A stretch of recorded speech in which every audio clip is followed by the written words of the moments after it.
At my son's funeral, my daughter-in-law gave me 30 days to leave my home. I just smiled, packed a bag, and quietly left.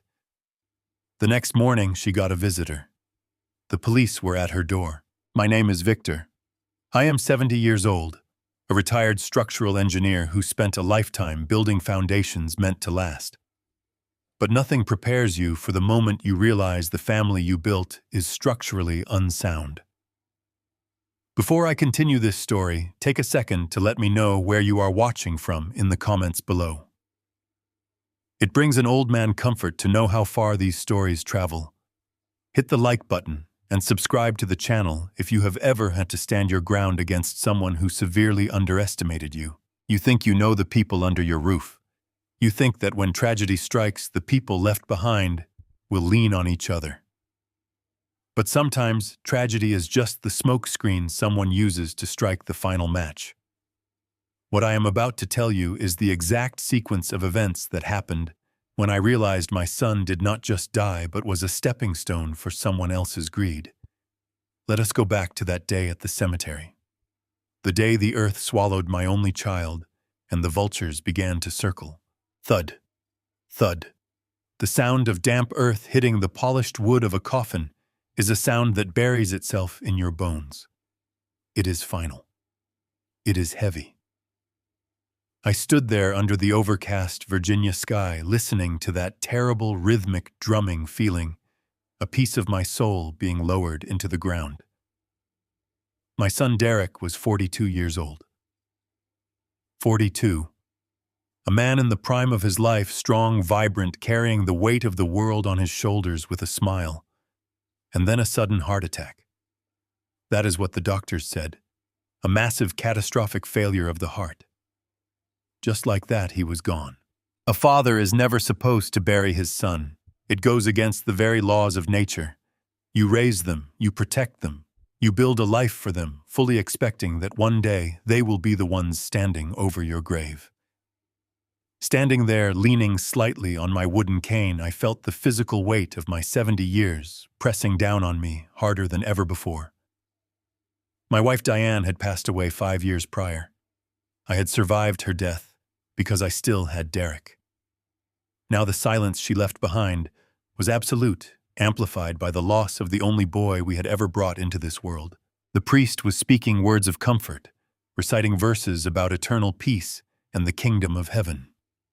The guests stood in a wide circle around the open grave, their heads bowed, a sea of dark umbrellas and somber coats. And right beside me stood Monica, my daughter-in-law. She was 38, and even in mourning she looked like she had just stepped out of a high-end fashion magazine. Her black designer dress was immaculate, tailored tightly to her figure, without a single crease. A wide-brimmed black hat and dark designer sunglasses hid her face. But you do not need to see a person's eyes to know what they are feeling. You can tell by their posture, their breathing, the tension in their hands. Monica stood perfectly straight. Her breathing was slow, even almost relaxed. She held a lace handkerchief, occasionally dabbing at the edge of her sunglasses for the benefit of the crowd, playing the part of the shattered widow to absolute perfection. But there were no tears. I stood inches away from her, and I could tell. Not a single sob, not a tremor of genuine grief shook her body. The priest raised his hand to deliver the final blessing. The low hum of the autumn wind rustled through the old oak trees of the Fairfax Cemetery. It was in that exact moment, while the heads of our friends and family were bowed in silent prayer, that Monica leaned toward me. The scent of her expensive, heavy perfume wafted over, completely masking the raw, honest smell of the freshly turned earth. I thought she was going to offer a word of comfort. I thought she was going to say something about how much she would miss him, or how we only had each other now. Instead, her voice was a quiet, razor-sharp hiss directly into my ear. Tears will not save you now, old man. Derek is gone. You have 30 days to clear your junk out of the guest house. Do not make me call security. The words hit me so hard, they knocked the breath right out of my lungs. For a fraction of a second, my mind refused to process the sentence. My son was being covered with dirt directly in front of us, and his wife was using the cover of a funeral prayer to hand me a verbal eviction notice. She was throwing me out of the guest house, out of the very property I had lived on for years. The sheer cruelty of it, the absolute lack of basic human decency, was staggering. Any other man might have broken down. Any other father already drowning in the grief of losing his child might have screamed, caused a scene, or collapsed in tears right there on the grass. But I did not cry. I did not scream. I did not even turn my head to look at her. Instead, something deep inside my brain clicked. A cold, hard shift in my consciousness took over. I am a retired structural engineer. I spent 40 years of my life analyzing stress points, load-bearing walls, and the structural integrity of concrete and steel. When you do that for long enough, your brain gets wired to look at everything as a system of forces. You learn to spot the tiny hairline fractures in a foundation before the entire building collapses. You learn to see when a structure is failing naturally and when it has been deliberately rigged to fall. When Monica whispered those words, my grief was instantly pushed aside by pure analytical survival instinct. Because what she said was not an emotional outburst. It was a calculated maneuver. It was a tactical strike. I kept my gaze fixed straight ahead, staring at the polished wood of Derek's coffin. I let the silence hang between us, giving her nothing.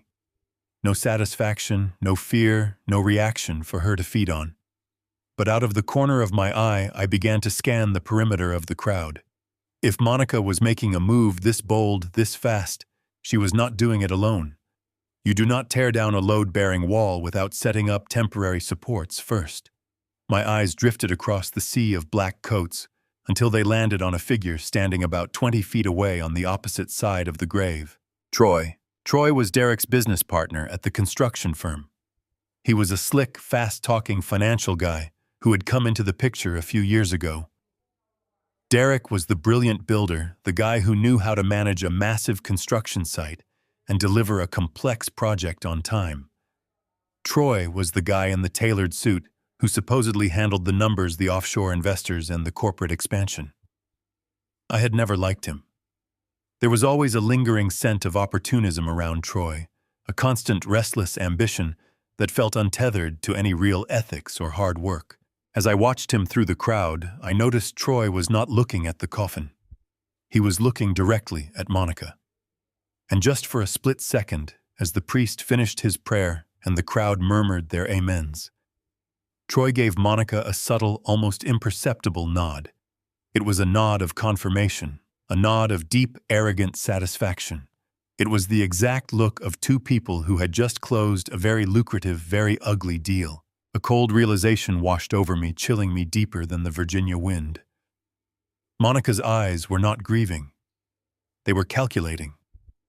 She thought I was just an old, fragile man, a clueless dependent who had been living off his highly successful son. She looked at me and saw a relic, someone who could easily be swept away now that her husband was out of the picture.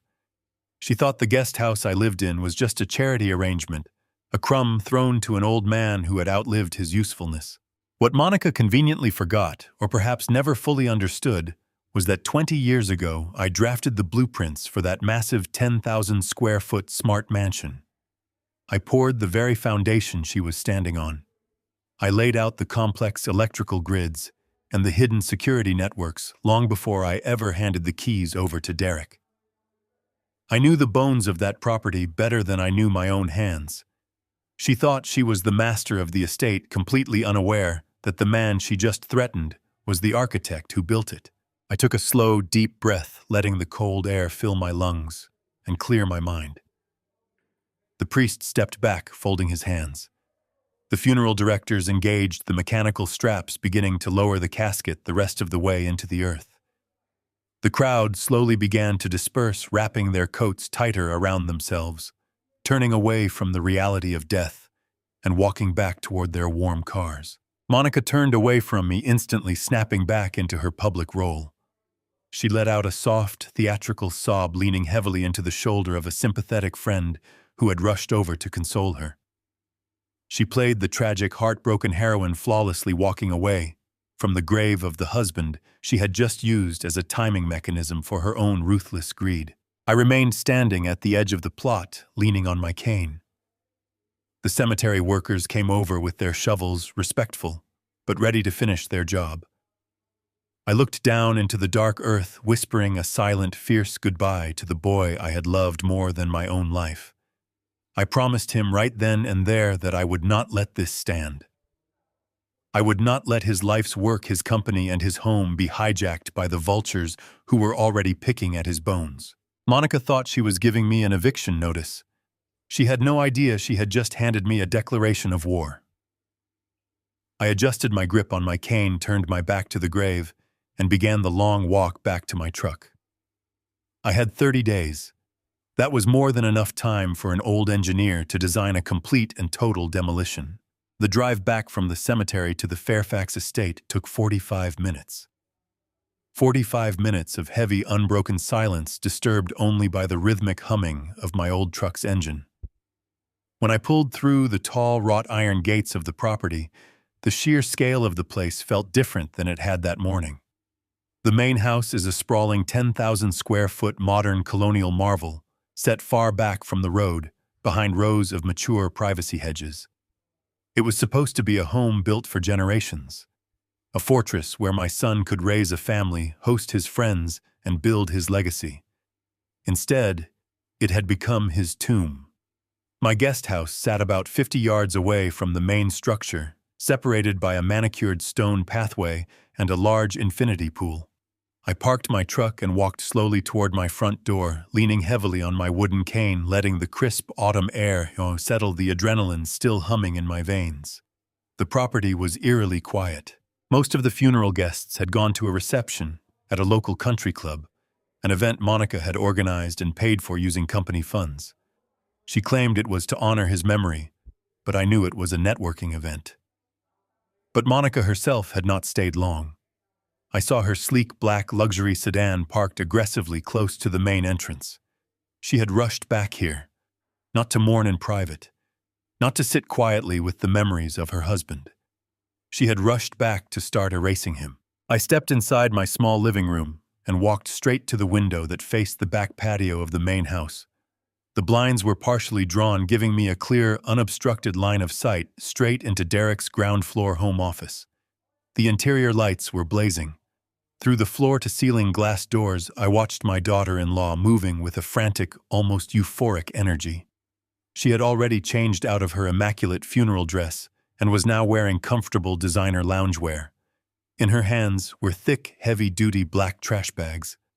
I stood completely still in the shadows of my own home, watching as she methodically stripped the room of my son's existence. She swept her arm across his mahogany desk, knocking framed photographs, heavy architecture books, and personalized pen sets directly into the bags.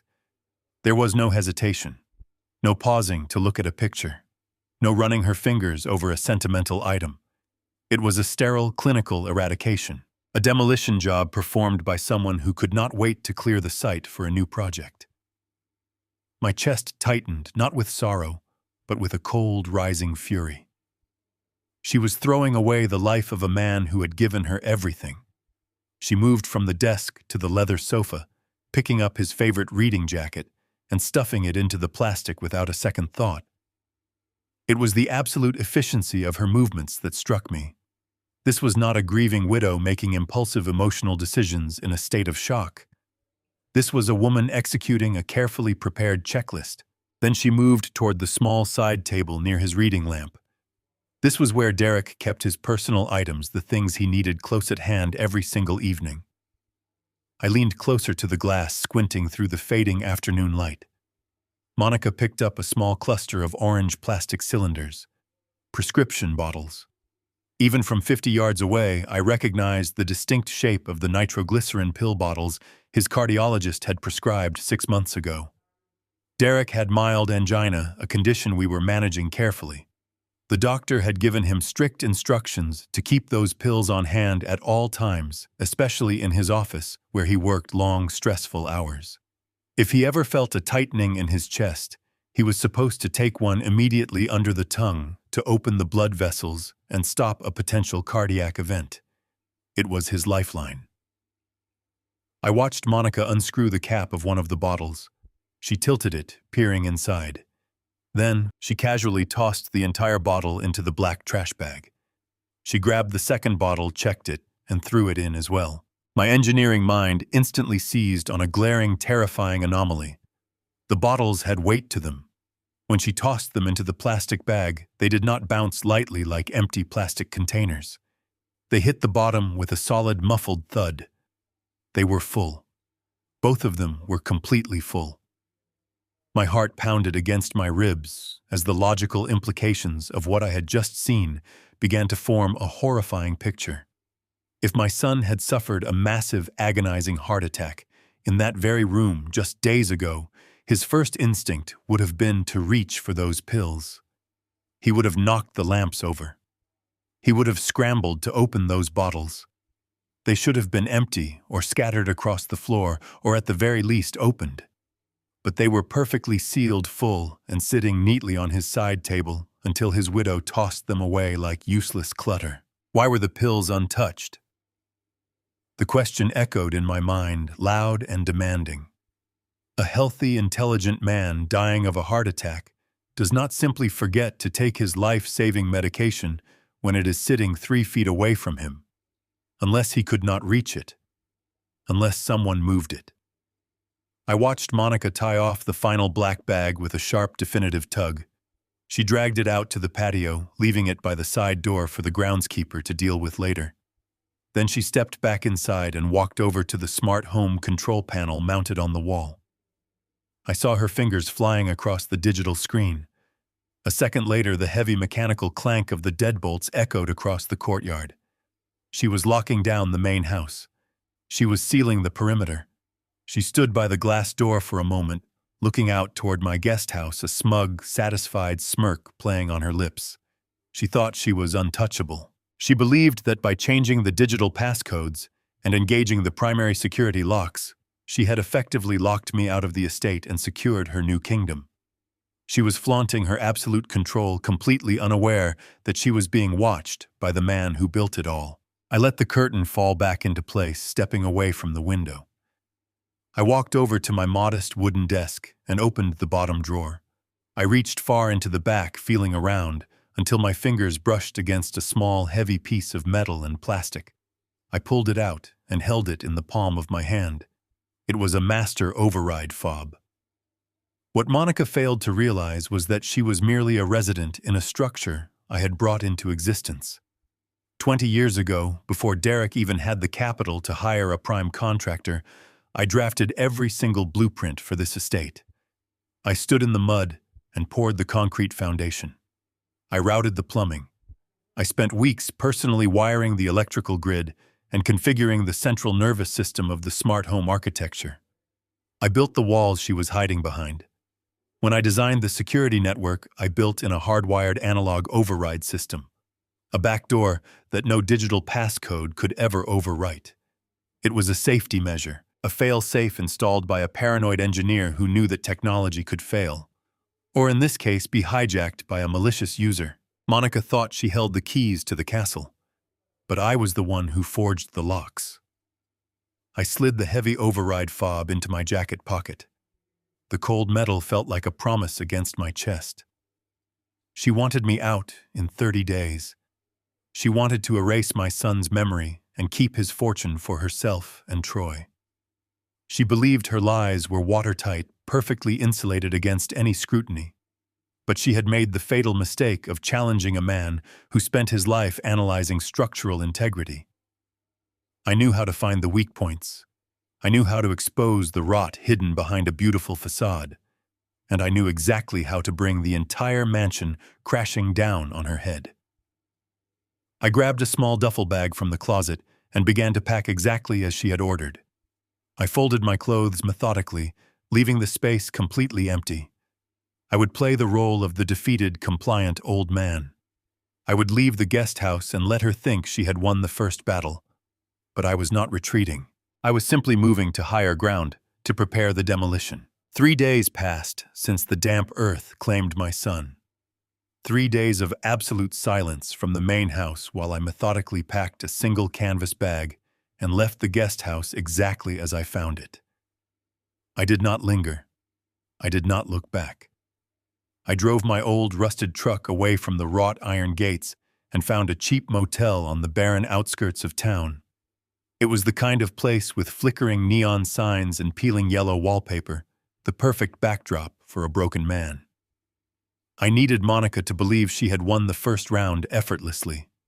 I needed her to lower her guard, but my retreat was purely tactical. Before you can tear down a corrupt structure, you must first inspect the load-bearing pillars to see who is truly holding it up. On the morning of the third day, I drove to the downtown headquarters of Sterling Construction. The crisp morning air bit through my thin coat as I parked in the visitor lot.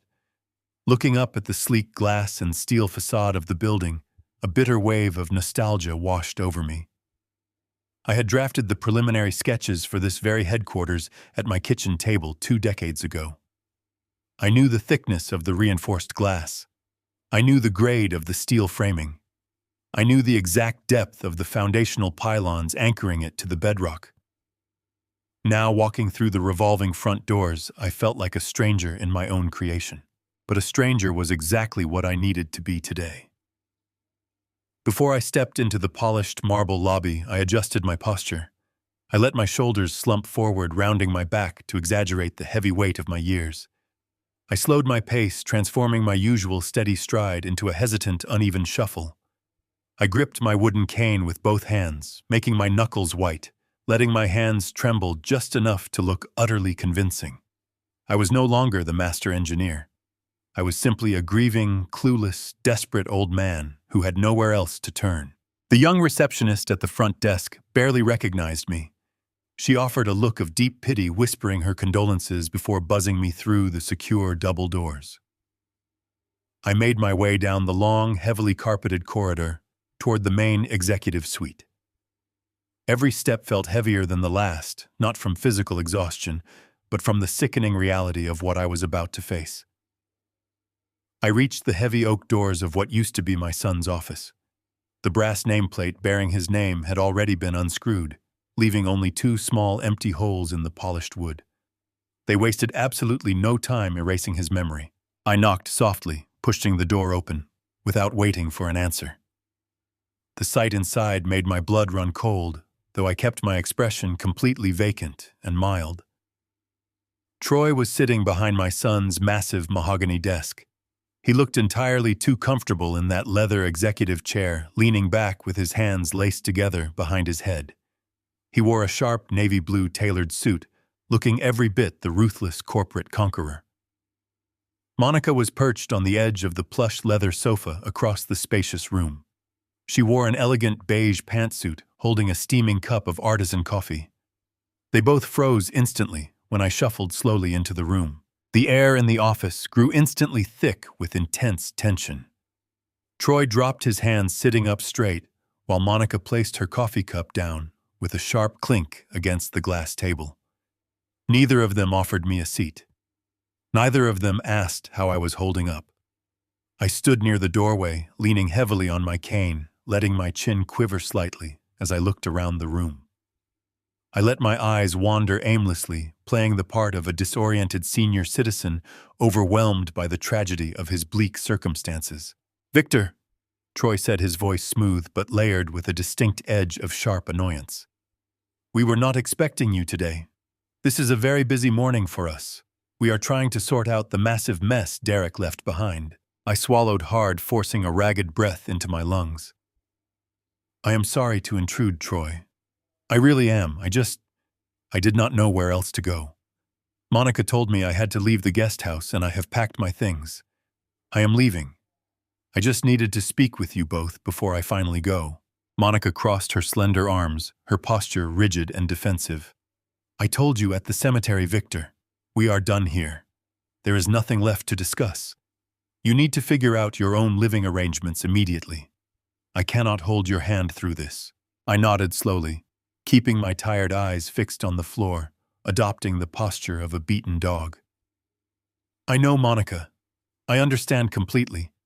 You have your own terrible grief to deal with. I am not asking to stay. I am struggling." I paused, letting a strategic heavy silence fill the room, ensuring they were hanging on my every word.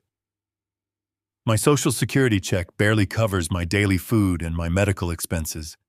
Without the guest house, I have nowhere to sleep. I was wondering if there might be a small allowance. Just a modest monthly stipend from Derek's estate.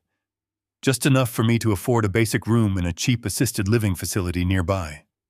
I do not need much. Just a simple roof over my head. I looked up, meeting their arrogant gazes with wide, pleading eyes. It was a deeply humiliating performance, begging for scraps in the very building I had willed into existence. But it was the perfect trap. I needed to see exactly what lie they were prepared to tell to deny me my own money. I needed them to put their false narrative on the official record. Troy exchanged a swift, knowing glance with Monica. It was the same subtle, calculated look I had seen at the cemetery. He let out a long, heavy sigh, shaking his head slowly, as if burdened by a terrible, painful secret. He stood up from Derek's desk, buttoning his suit jacket, and walked around to lean against the edge of the wood, towering over my stooped frame. "Victor, please sit down," Troy said, gesturing vaguely toward a rigid guest chair. I shuffled over and lowered myself into it, keeping both hands clutched tightly over the rounded head of my cane. Troy looked down at me, his face a perfect mask of corporate sympathy. "I did not want to be the one to tell you this. We wanted to spare you the pain, especially so soon after the funeral. But since you are asking for money, you leave me no choice." He paused, looking over at Monica, who conveniently lowered her head and pressed her manicured fingers against her temples, acting as though a migraine of pure grief had just violently struck her. "Derek hid things from you, Victor," Troy continued, his voice dropping an octave to sound deeply serious. "He hid things from all of us. The truth is, the company is drowning in terrible debt. Your son made some terrible, highly reckless financial decisions over the past 2 years. He took out massive commercial mortgages to fund projects that completely failed. He leveraged absolutely everything to keep the doors open." I let my mouth fall open slightly, acting utterly shocked. "Debt, but Derek always said the company was expanding rapidly. He said profits were record high." "He lied to you to protect your fragile pride," Troy countered smoothly, not missing a single beat. "The market shifted and Derek panicked. He took out predatory loans. He even mortgaged the Fairfax estate. That beautiful mansion, it is leveraged to the absolute hilt.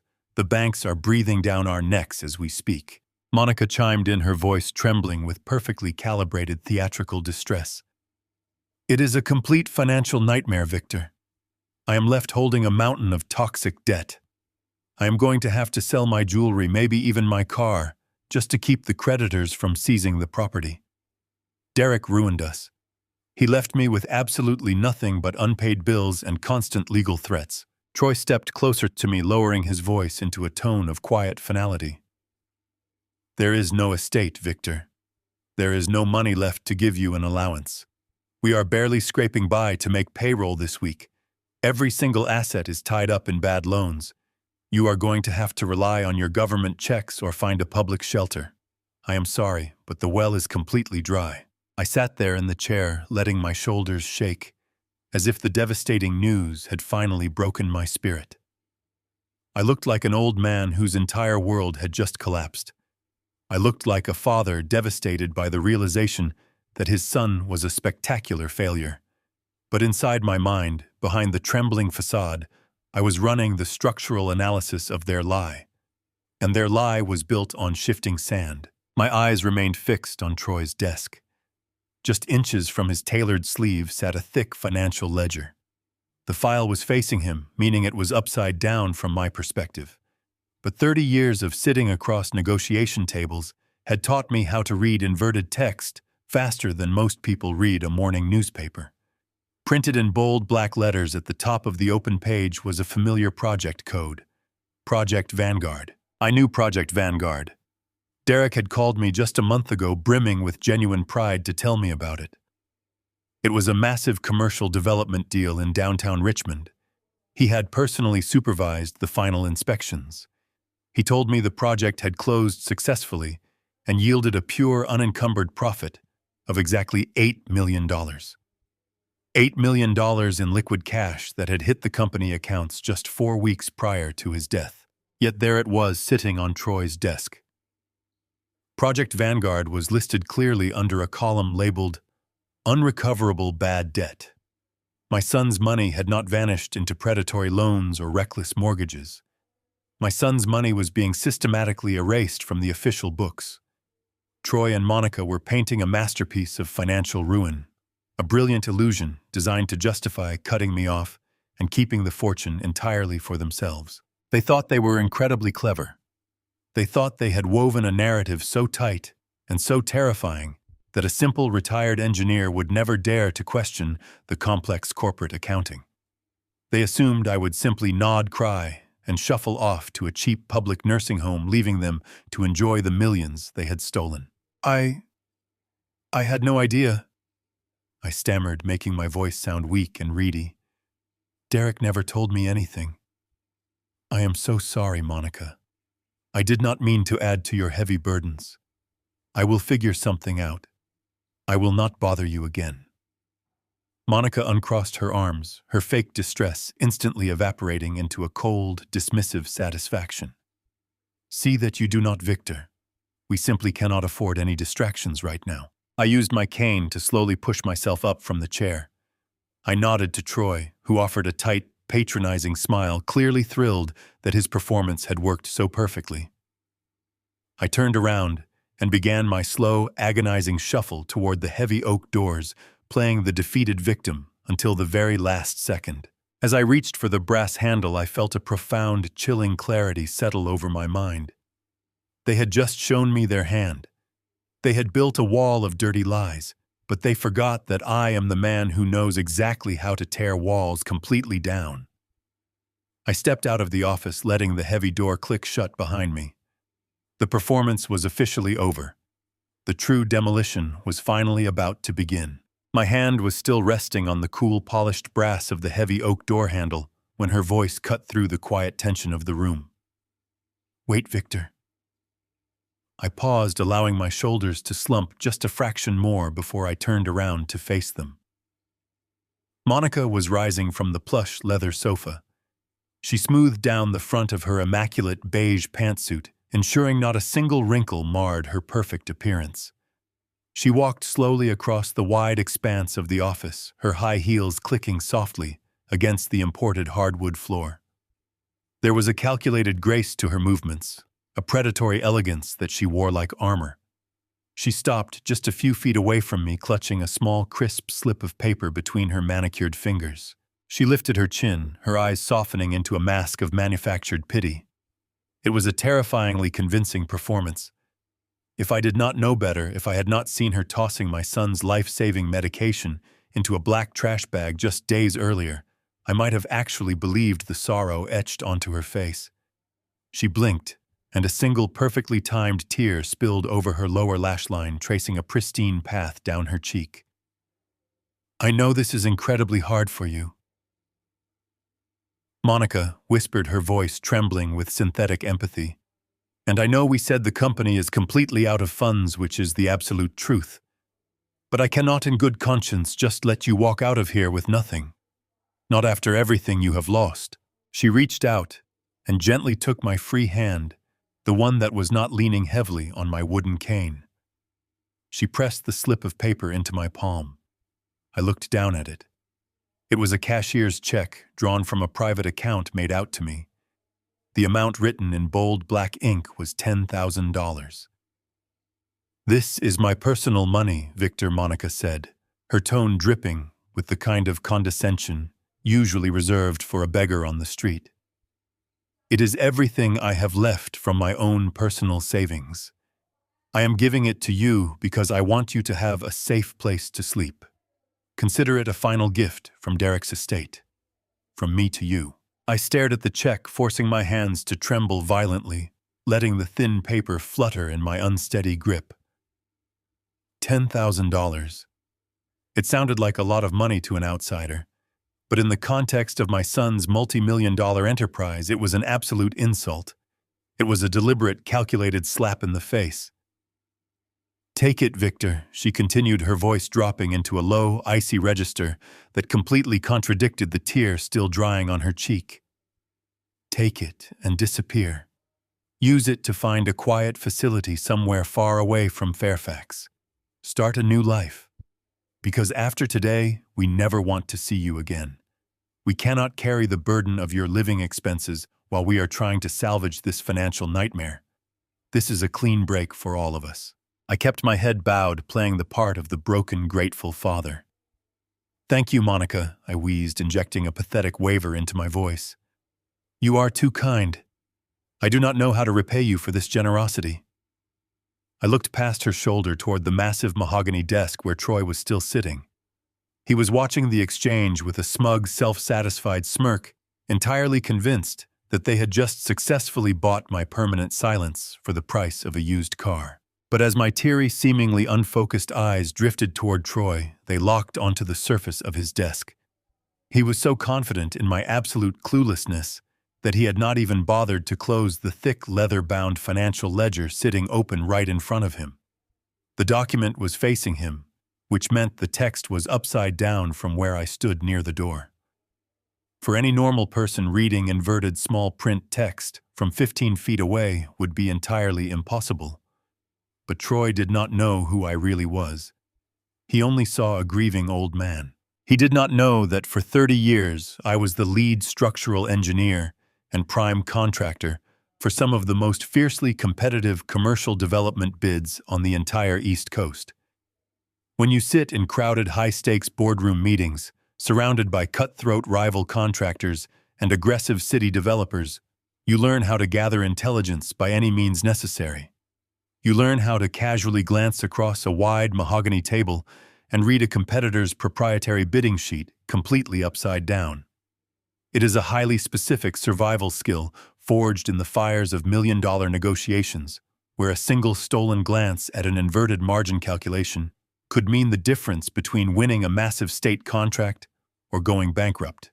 My brain was uniquely wired to decipher inverted alphanumeric patterns almost instantly. I let my hands continue to shake, clutching the $10,000 check against my chest, but my eyes narrowed with microscopic precision. I focused past the glare of the overhead lighting, zeroing in on the open pages of the ledger. It was a comprehensive balance sheet categorizing the firm's recent operational losses and outstanding liabilities. My eyes scanned the inverted columns, processing the data with the cold, mechanical efficiency of a machine. And then I saw it.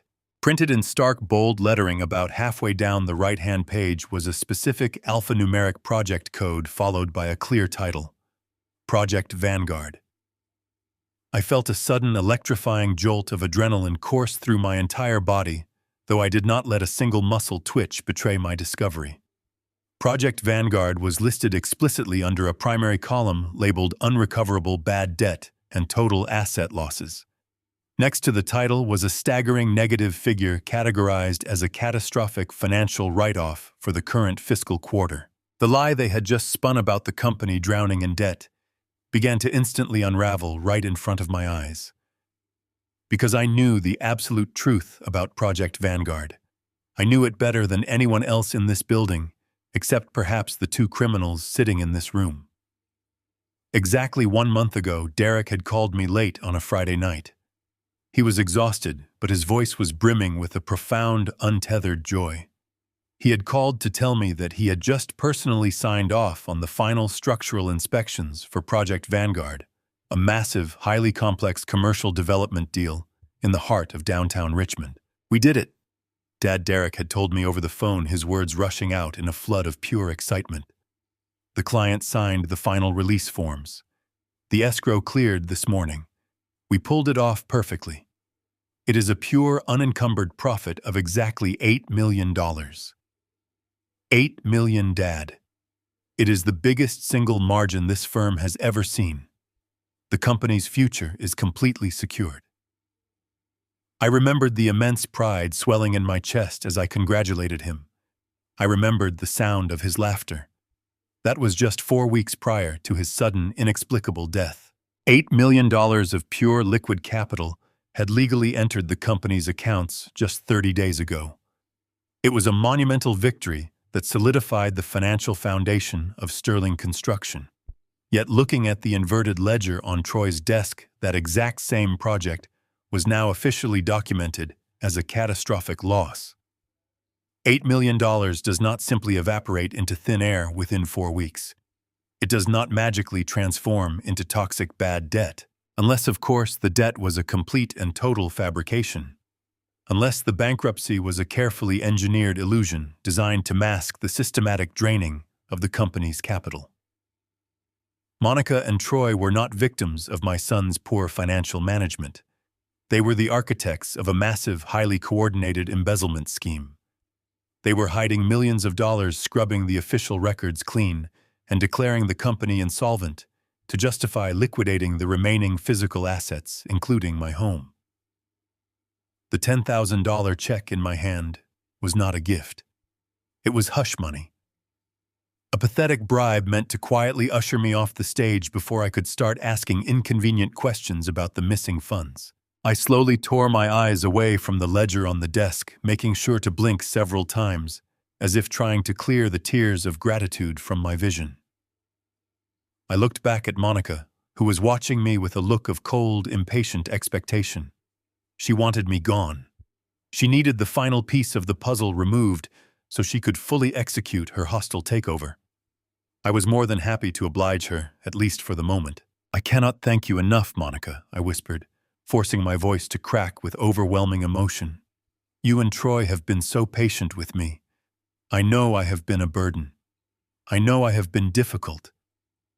But this changes everything.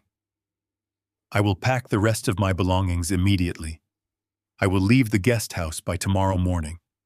You will not have to worry about me anymore. I will get out of your way and let you heal." Monica offered a stiff, condescending nod.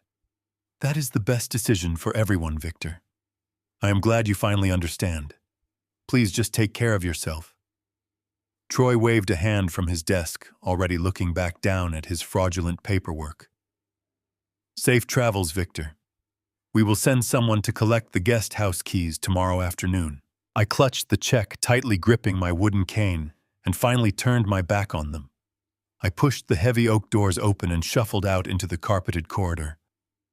I let the heavy doors click shut firmly behind me, severing the connection to the room. The moment the latch engaged, my trembling hands instantly steadied.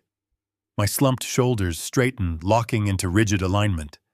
The facade of the broken, clueless old man vanished, replaced by the cold, calculating precision of a structural engineer who had just located the foundational rot in the building. They had played their hand perfectly. They had shown me the exact blueprint of their deception.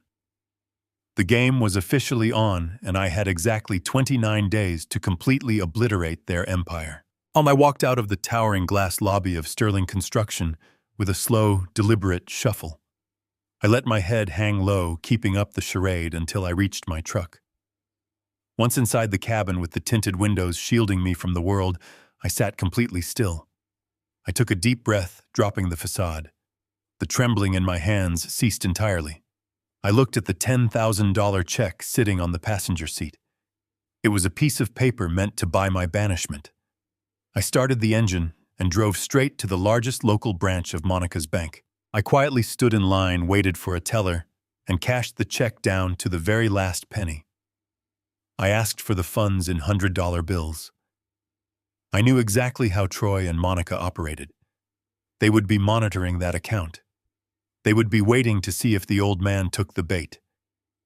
The moment that check cleared, a notification would pop up on Troy's phone. He would smile, lean back in that stolen leather chair, and tell Monica that the problem was officially solved. Cashing their insulting bribe was the ultimate camouflage. It signaled my complete surrender. With the cash secured in a thick manila envelope, I drove out of the affluent Fairfax limits. I navigated my truck toward the industrial outskirts of the county, searching for a specific kind of place. I bypassed the respectable chain hotels and found exactly what I needed sitting off a decaying 2-lane highway. It was a rundown single-story motel with a flickering neon sign that hummed a constant annoying buzz. The kind of establishment that charged $60 a night and did not ask any questions. I walked into the front office and paid for a full month in cash. I deliberately chose a room on the ground floor facing the main road. I parked my rusted truck directly under a failing street lamp, making absolutely sure it was the most visible vehicle in the lot. If Monica had hired a private investigator to follow me, and knowing her ruthless paranoia, it was highly probable I wanted to give them the perfect picture of defeat. Any operative driving by would snap a photo of my truck sitting outside a miserable motel room. They would report back to their boss that Victor was completely broken, living in squalor and posing zero threat to their newly acquired empire. I unlocked the flimsy wooden door of room 7 and stepped inside. The air was stale, smelling faintly of old tobacco and cheap industrial bleach. The carpet was stained, and the bedspread was a faded, depressing floral pattern. I placed my small canvas bag on the rickety wooden chair in the corner. I did not unpack. I had no intention of staying in this room a minute longer than necessary, but it would serve as my base of operations, my command center in the dark. I left the motel on foot, walking 3 blocks down the cracked sidewalk to a brightly lit convenience store. I walked down the aisles, picked up a cheap, prepaid cellular phone, and bought a stack of calling cards using the cash from Monica's check. An untraceable burner phone. In my previous life, I never had a need for such things. But my son had been murdered, my legacy hijacked, and my adversaries controlled millions of dollars. I needed a line of communication that Troy's expensive corporate security team could never trace. I returned to the stifling confines of room 7. I sat on the edge of the lumpy mattress, unwrapped the cheap plastic packaging, and activated the phone. I certainly did not need to look up the number I was about to dial. I had memorized it 25 years ago. I punched in the digits and waited. The line rang 3 times before a deep, gravelly voice answered. Harrison Cole. Harrison was a semi-retired corporate litigator. In his prime, he was known throughout the Virginia legal circuit as a ruthless, unyielding force of nature. He was a man who specialized in hostile corporate takeovers, tearing apart fraudulent contracts, and burying corrupt executives under mountains of irrefutable evidence. He was brilliant, entirely unsentimental, and completely loyal to the few people he considered friends. I was one of those people. We had fought many battles together decades ago when I was first building the foundation of Sterling Construction. Victor Harrison said, his voice raspy but sharp as shattered glass. I was incredibly sorry to hear about Derek. I planned to attend the service, but my doctor advised against the travel. I hope you are holding up as well as can be expected. I appreciate that, Harrison, I replied, keeping my voice low and steady. But I am not calling for condolences. I am calling because I need to hire you, and I need you to work entirely off the official record. There was a brief, heavy pause on the other end of the line. The casual warmth vanished from his tone, instantly replaced by the sharp, analytical edge of a seasoned predator sniffing blood in the water. I am listening, he said. I took a deep breath, organizing my thoughts into a precise, logical sequence. Derek did not die of natural causes, Harrison. I cannot prove the medical specifics yet, but Monica and Troy let him die. They watched him suffer. And now they are systematically looting Sterling Construction. They informed me today that the company is completely bankrupt, heavily leveraged, and drowning in toxic debt. They literally handed me a $10,000 check to disappear and stay quiet. Harrison let out a low, dark chuckle. A $10,000 severance package for the founder of the company. That is remarkably stupid of them. Are they actually bankrupt? No, I stated firmly. I saw an internal financial ledger sitting on Troy's desk today. They categorized Project Vanguard as an unrecoverable bad debt. You and I both know Derek closed that development a month ago for $8 million in pure liquid profit. They are hiding the money. They are washing the capital out of the corporate accounts and framing it as a catastrophic financial failure. They want to liquidate everything, including my property, under the guise of paying off fabricated creditors. I understand the strategy, Harrison replied, the gears in his mind already turning. It is a classic corporate bleed-out. They create a mountain of fake liabilities, transfer the real assets into offshore shell companies, and leave the original entity to die a quiet legal death. When the dust settles, they emerge as wealthy survivors of a tragic business collapse. What do you want me to do, Victor? Do you want me to file an emergency injunction? I can draft a lawsuit by tomorrow morning and freeze the company accounts. We can drag them into a courtroom and demand a full judicial audit. I tightened my grip on the small plastic phone. No, absolutely not. If you file a lawsuit, you trigger a legal alarm. Troy will immediately call his defense team. They will shred the physical evidence. They will move the offshore funds into secondary untraceable holding companies.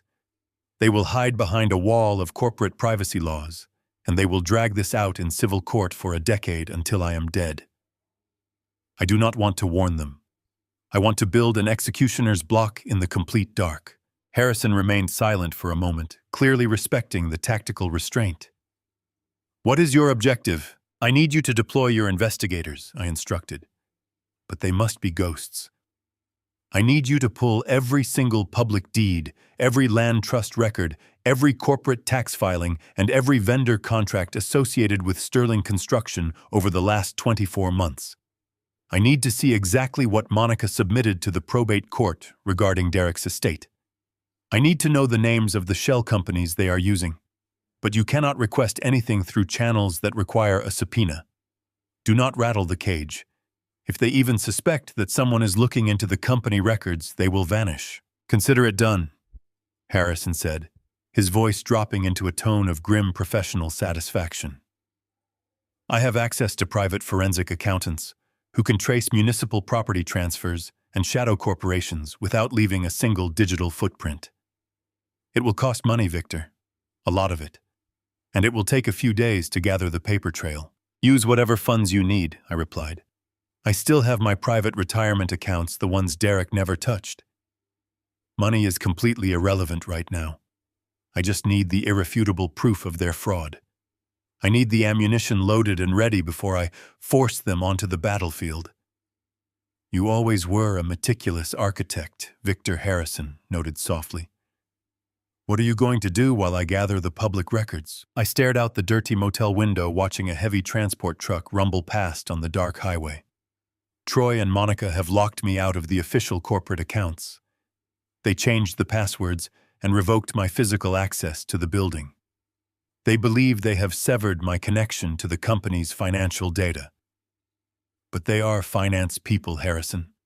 They understand ledgers and spreadsheets.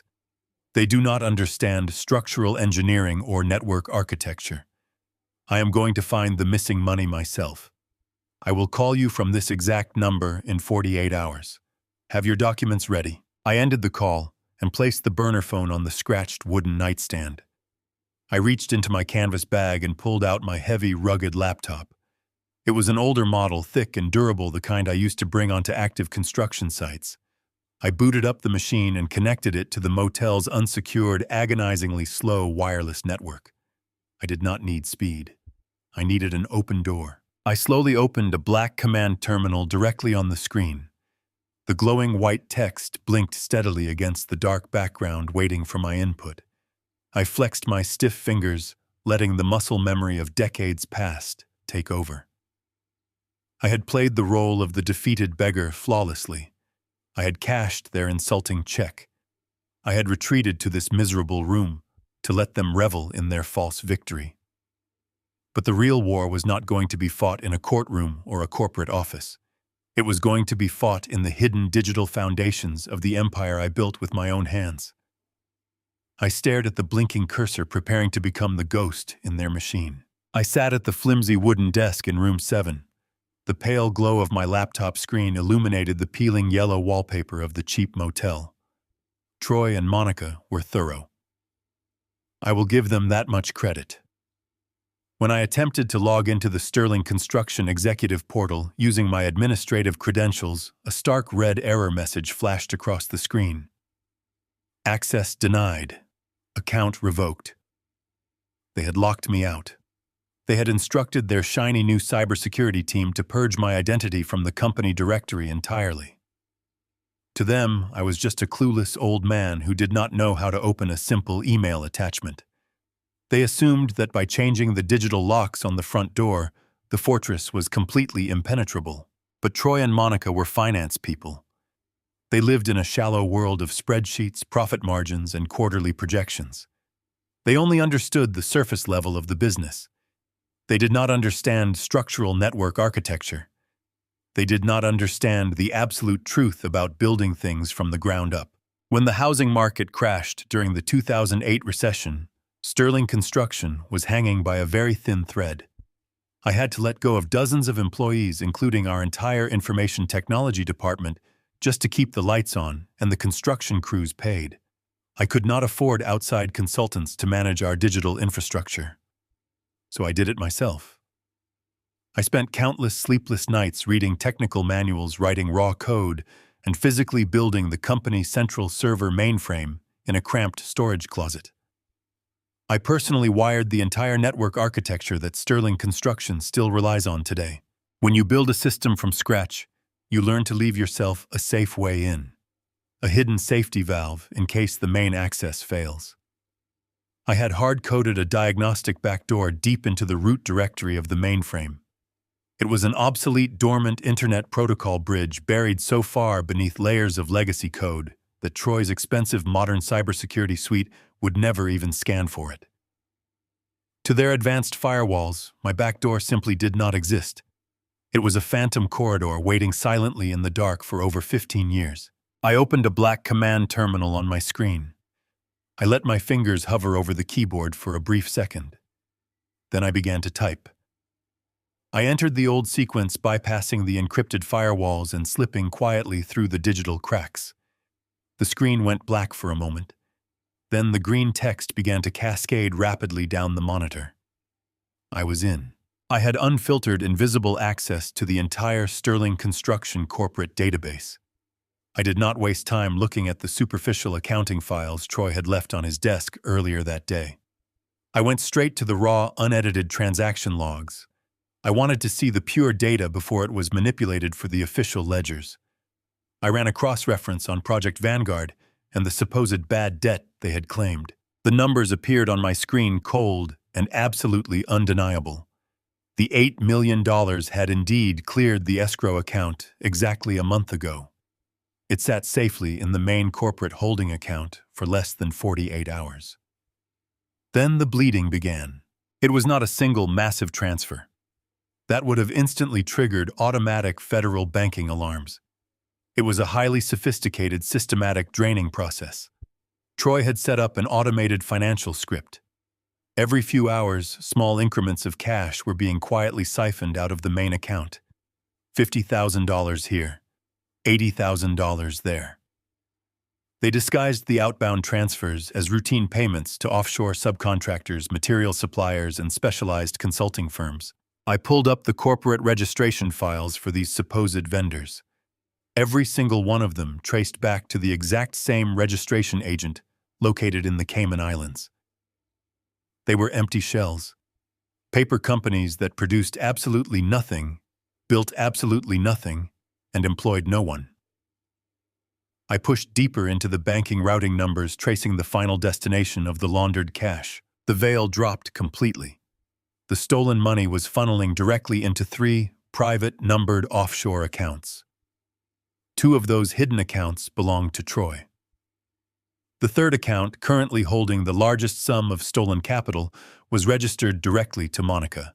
I sat in the dim light of the motel room, watching the cursor blink rhythmically on the screen. The sheer scale of the theft was staggering. They had not just stolen the $8 million from Project Vanguard. They had been bleeding Sterling Construction dry for nearly 2 years. Every major project my son had completed, every bridge, every commercial plaza, every residential development had been systematically skimmed. Troy and Monica had siphoned over $20 million out of the company, transferring it to their private Caribbean accounts, and then meticulously altering the domestic books to show a company on the verge of total bankruptcy. This was exactly why they needed me gone immediately. This was exactly why they were trying to evict me and force the rapid sale of the Fairfax estate. They needed to completely liquidate the domestic assets to cover up the massive crater they had blown into the company finances. Once the company officially folded, they would walk away clean. They would publicly mourn the tragic failure of Derek's business while quietly retiring to a life of unimaginable wealth. But something else began to crystallize in my analytical mind. A dark, terrifying alignment of the financial data. I looked closely at the timestamps on the largest cash transfers. The draining of Project Vanguard had accelerated aggressively in the final 2 weeks of Derek's life. Troy and Monica were moving millions of dollars at an unprecedented speed.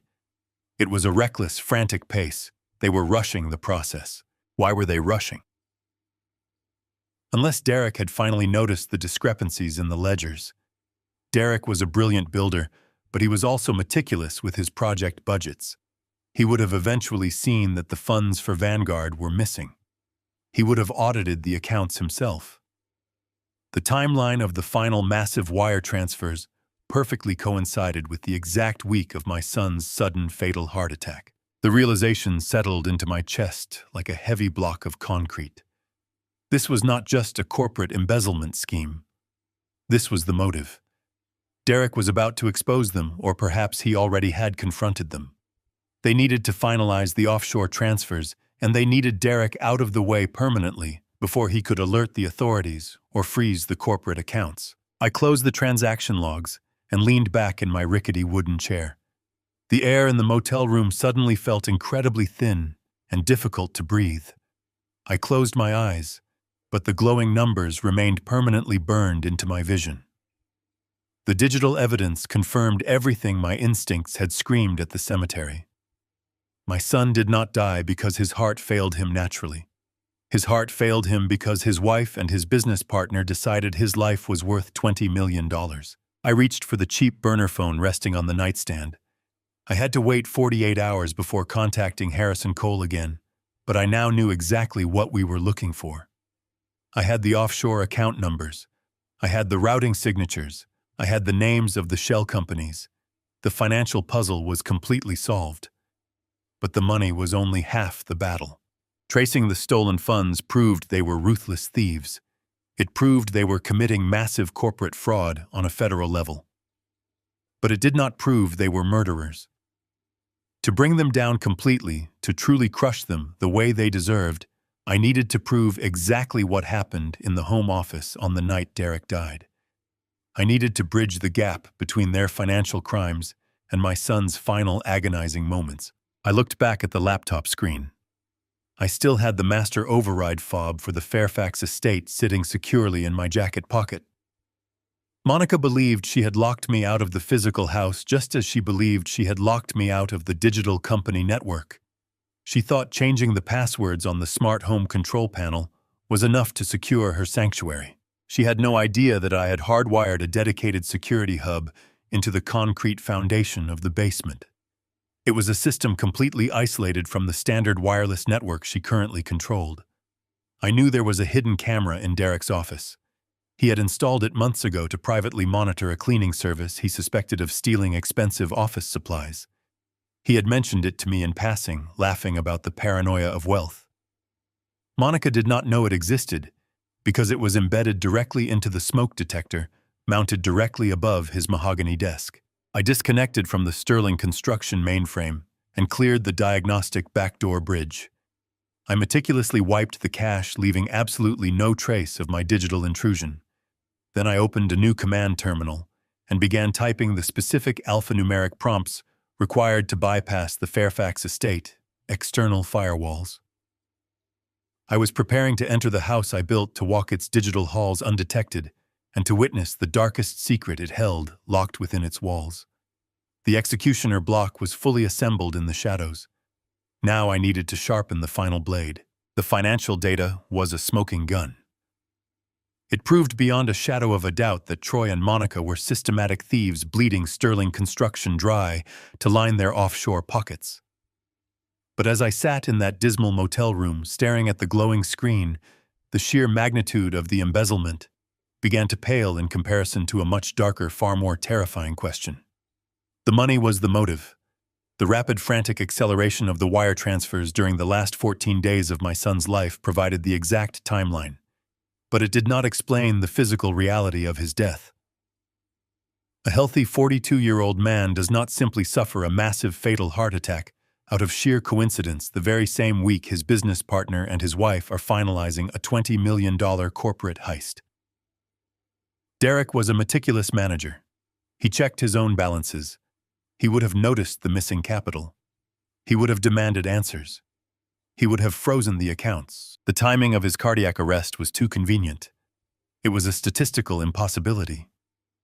I needed to know exactly what happened in that house on the night my son took his final breath. I needed to see it with my own eyes. To do that, I had to breach the digital walls of the Fairfax estate. When Monica returned from the cemetery and engaged the master locks, she did more than throw a physical deadbolt. She changed every single wireless password on the property. She revoked my access codes to the smart home application, effectively blinding me from the external network. To a modern homeowner, that feels like absolute security. You change the wireless credentials and you assume the perimeter is secure. But wireless networks are just invisible waves floating through the air.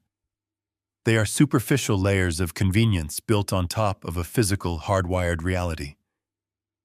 When I poured the concrete foundation for that 10,000-square-foot mansion 2 decades ago, I did not rely on wireless signals to secure the property. I laid miles of insulated copper and fiber optic cables directly into the wall's floors and basement foundation. Deep in the subterranean utility room behind the massive heating, ventilation, and air conditioning units sits the true brain of the house. It is a hardwired master hub that controls every security camera, every motion sensor, and every electronic lock on the property. It operates independently of the commercial wireless routers Monica thought she was controlling. I reached into my canvas duffel bag and pulled out a specialized diagnostic cable I had kept from my active contracting days. I connected one end to my rugged laptop and the other to the small, heavy master override fob I had pocketed earlier that day. This fob was not just a physical key. It contained an encrypted digital handshake designed to directly interface with the basement master hub from an external access point. I plugged the sequence into my black command terminal. The screen remained dark for several agonizing seconds.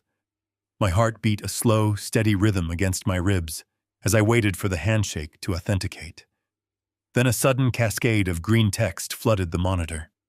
The physical override had successfully bypassed Monica's superficial digital locks. I was inside the Fairfax estate's central nervous system. I had complete undetected administrative access to every single archive stored on the property's massive physical hard drives. I quickly bypassed the live feeds.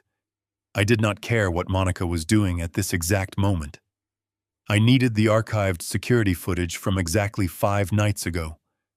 The night the paramedics were called. The night my son died. I navigated through the directory, pulling up the index for the high-definition cameras positioned in the hallways, the living room, and the front entrance. I clicked on the video files corresponding to that specific date. A bright red error message flashed across my screen. File not found. Directory wiped. I let out a low, humorless breath. Monica was ruthless, and she was thorough.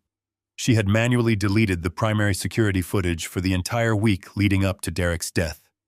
She had sanitized the official record, ensuring that if the police ever asked for the standard home security tapes, there would be absolutely nothing to show them. She thought she had erased history, but Monica only deleted the camera feeds she actually knew about. She erased the visible domes mounted on the ceilings. She did not know about the ghost feed. 7 months ago, Derek had called me with a frustrating problem. He had noticed small, expensive items going missing from his ground-floor home office. Custom fountain pens, limited edition structural design books, small pieces of corporate artwork. He suspected the new private cleaning staff Monica had hired, but he had no proof and he did not want to accuse them without concrete evidence. He asked for my advice on how to catch them.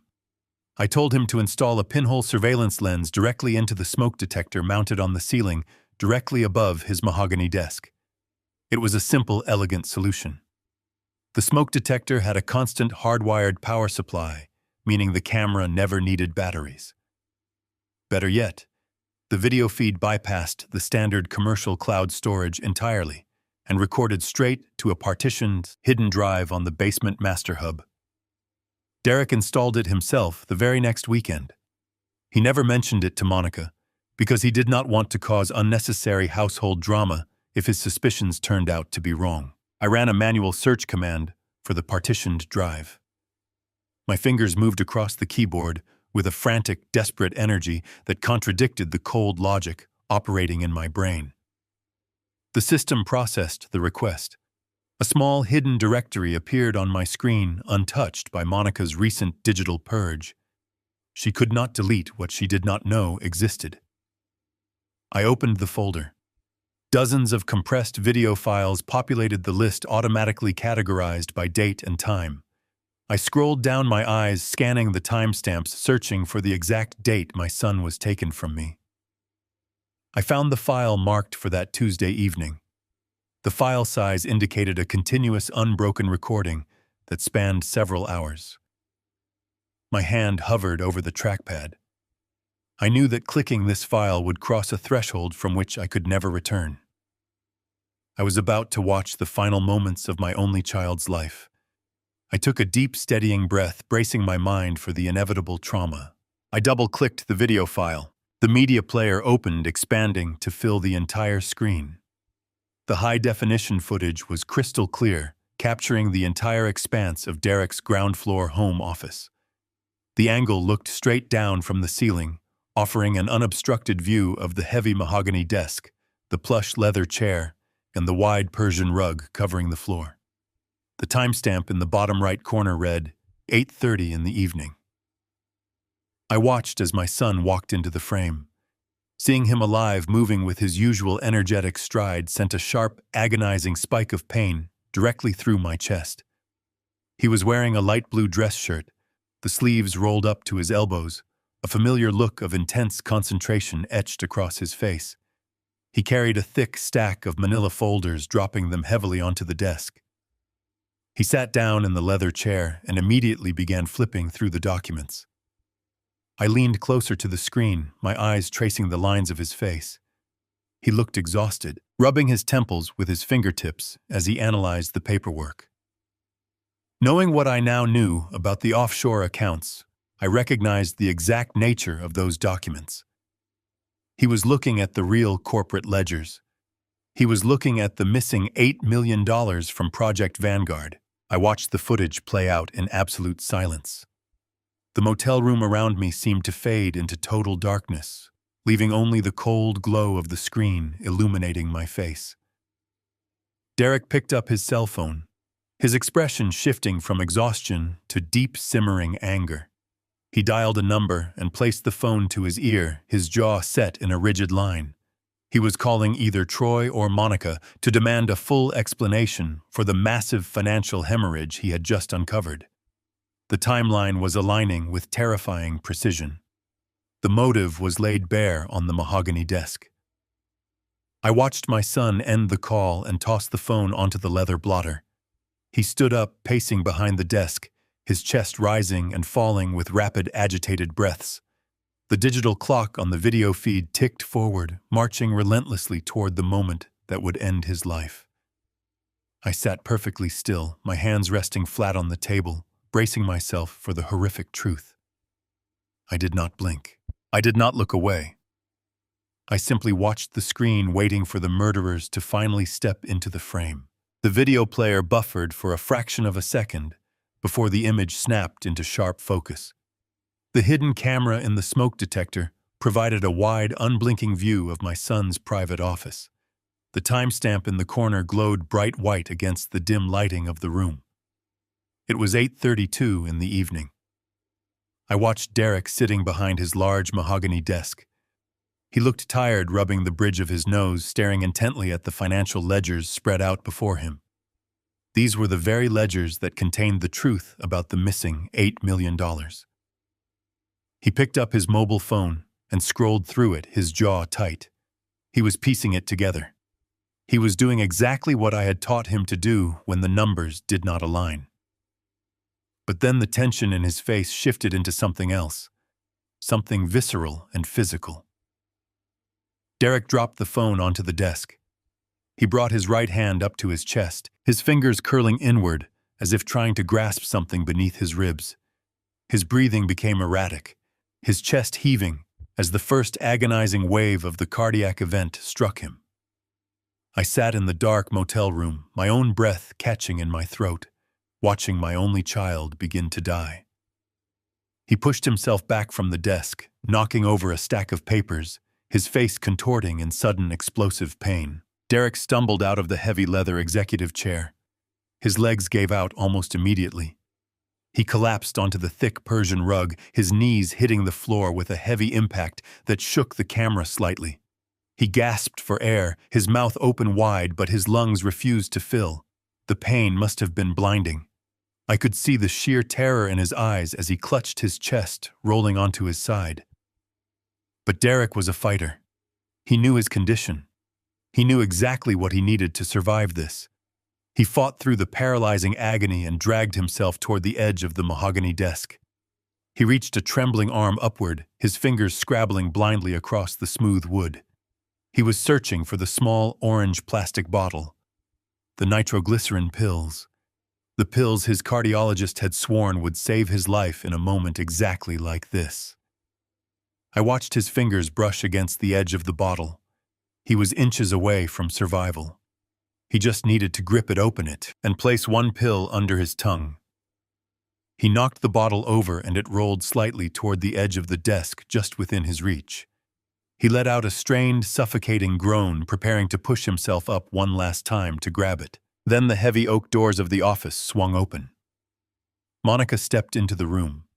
She was wearing the same elegant loungewear I had seen her in earlier. When she walked in, Derek let out a sound of desperate relief. He reached his hand out toward his wife, his eyes pleading for help. Any normal human being, any loving partner would have screamed. They would have dropped to the floor, grabbed the medication, and immediately dialed for emergency services. But Monica did not scream. She did not rush to his side. She stopped a few feet away from where he lay gasping on the rug. She tilted her head, observing him with a sickening clinical curiosity.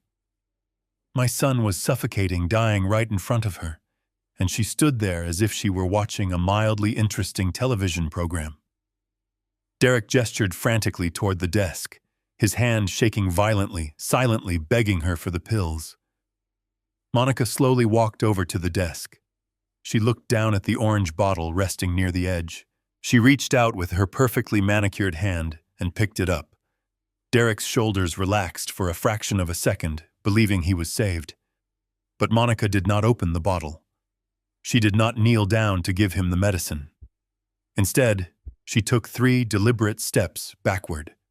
She stepped entirely out of his reach, clutching the bottle of pills tightly in her fist. Derek stared up at her, his face a portrait of utter confusion and terror. He could not comprehend what was happening. He dragged his body forward, his fingernails digging into the expensive rug, trying to close the distance between them. Monica simply took another step back, her expression completely void of any emotion. At that moment, the office doors opened again. Troy walked in. He was wearing a casual jacket, looking perfectly calm. He took one look at Derek writhing on the floor, and then he looked at Monica. They exchanged a brief, silent glance. There was no shock on Troy's face. There was no urgency.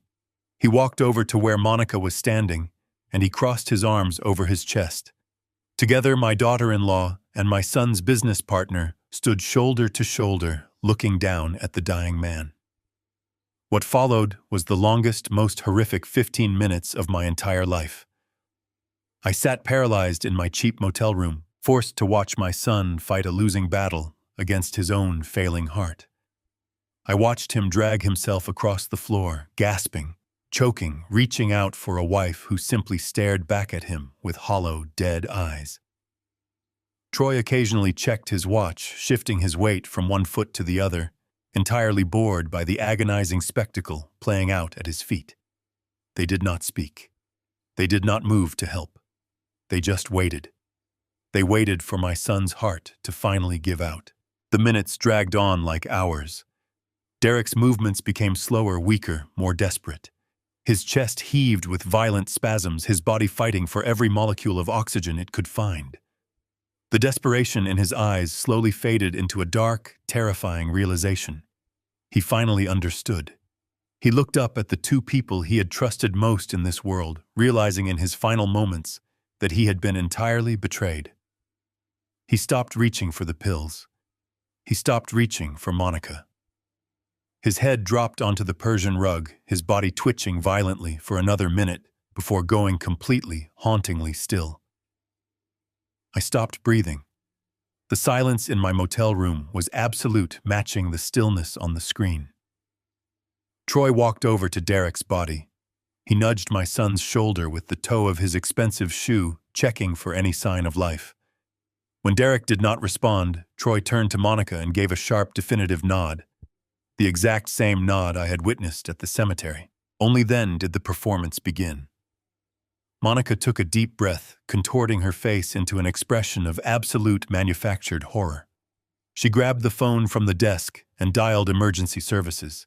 As soon as the call connected, she began to scream. It was a flawless, hysterical performance. She wailed into the receiver, begging for an ambulance, crying out that her husband had collapsed and was not breathing. She sobbed and pleaded with the operator, playing the role of the devastated widow, while Troy calmly walked out of the office to avoid being recorded. The video played on, capturing her fake tears and her calculated distress as she waited for the paramedics to arrive. I reached out and pressed the spacebar on my laptop, pausing the footage. The image froze on Monica's face. I sat in the dark, staring at the frozen screen. I waited for the tears to come. I waited for the familiar crushing weight of grief to break me in half. But it never came. The sorrow, the despair, the overwhelming tragedy of losing my only child completely vanished. It was incinerated in a single blinding flash of absolute clarity. The fire in my chest burned away every trace of the grieving father, leaving behind only the cold, unyielding precision of an engineer. They did not just steal my company. They did not just embezzle $20 million. They murdered my blood. They murdered my son for money, and they stood over his body while he choked on his final breaths. They thought they had committed the perfect crime. They believed their alibi was flawless, protected by the assumption of a natural medical emergency. They were so incredibly confident in their own brilliance that they dared to look me in the eye and hand me $10,000 to leave my own property. I closed the laptop with a quiet, deliberate click. The motel room plunged into total darkness. My heart beat with a slow, mechanical rhythm. I did not feel sorrow anymore. I felt purpose. I knew exactly what I had to do. The foundation of their lives was built on my son's grave. I was going to dismantle every single pillar of their existence. I would tear their empire down to the bedrock, and I was going to bury them in the rubble. I sat in the suffocating darkness of the motel room for the remainder of the night. I did not sleep. I did not even attempt to lie down on the lumpy mattress. I simply stared at the blank wall, the images from the hidden camera looping endlessly in my mind.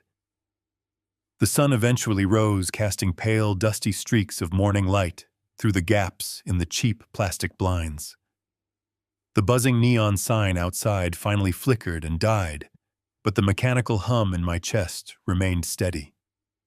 I was no longer a grieving father. I was a man operating purely on the cold, calculated momentum of retribution. At precisely 9 o'clock in the morning, a heavy knock echoed against my flimsy wooden door. It was 3 sharp, rhythmic raps.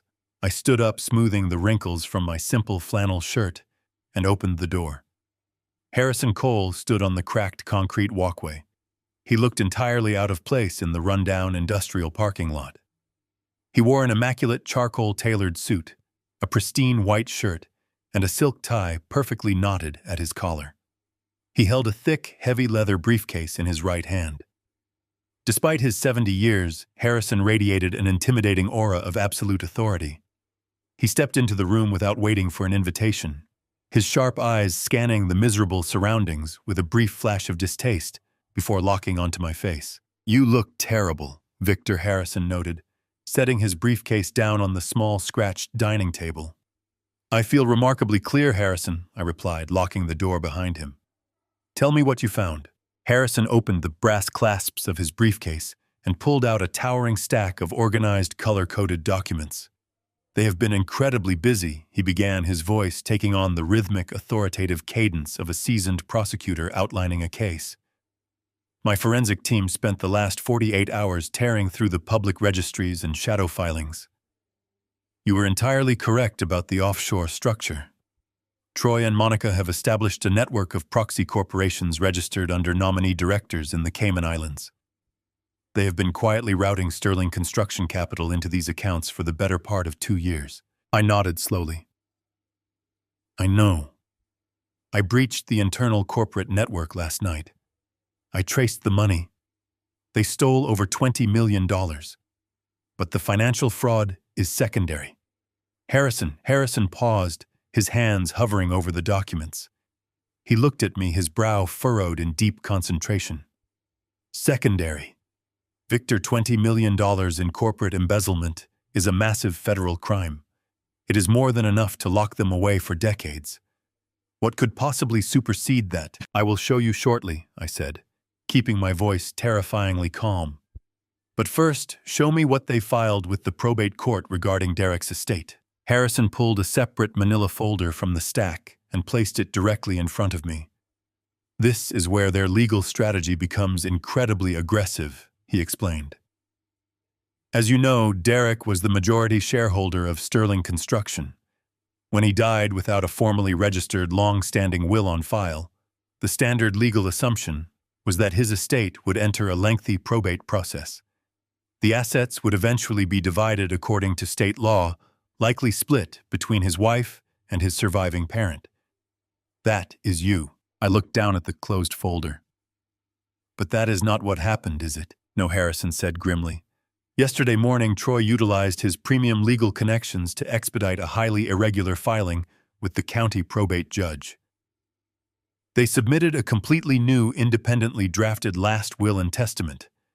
According to this document, Derek explicitly amended his estate planning. He transferred 100% of his physical assets, his liquid capital, and his entire controlling stake in Sterling Construction directly to Monica. It completely legally disinherits you. It grants her absolute unchecked authority to liquidate the company and finalize the bankruptcy without your interference or consent." I opened the manila folder.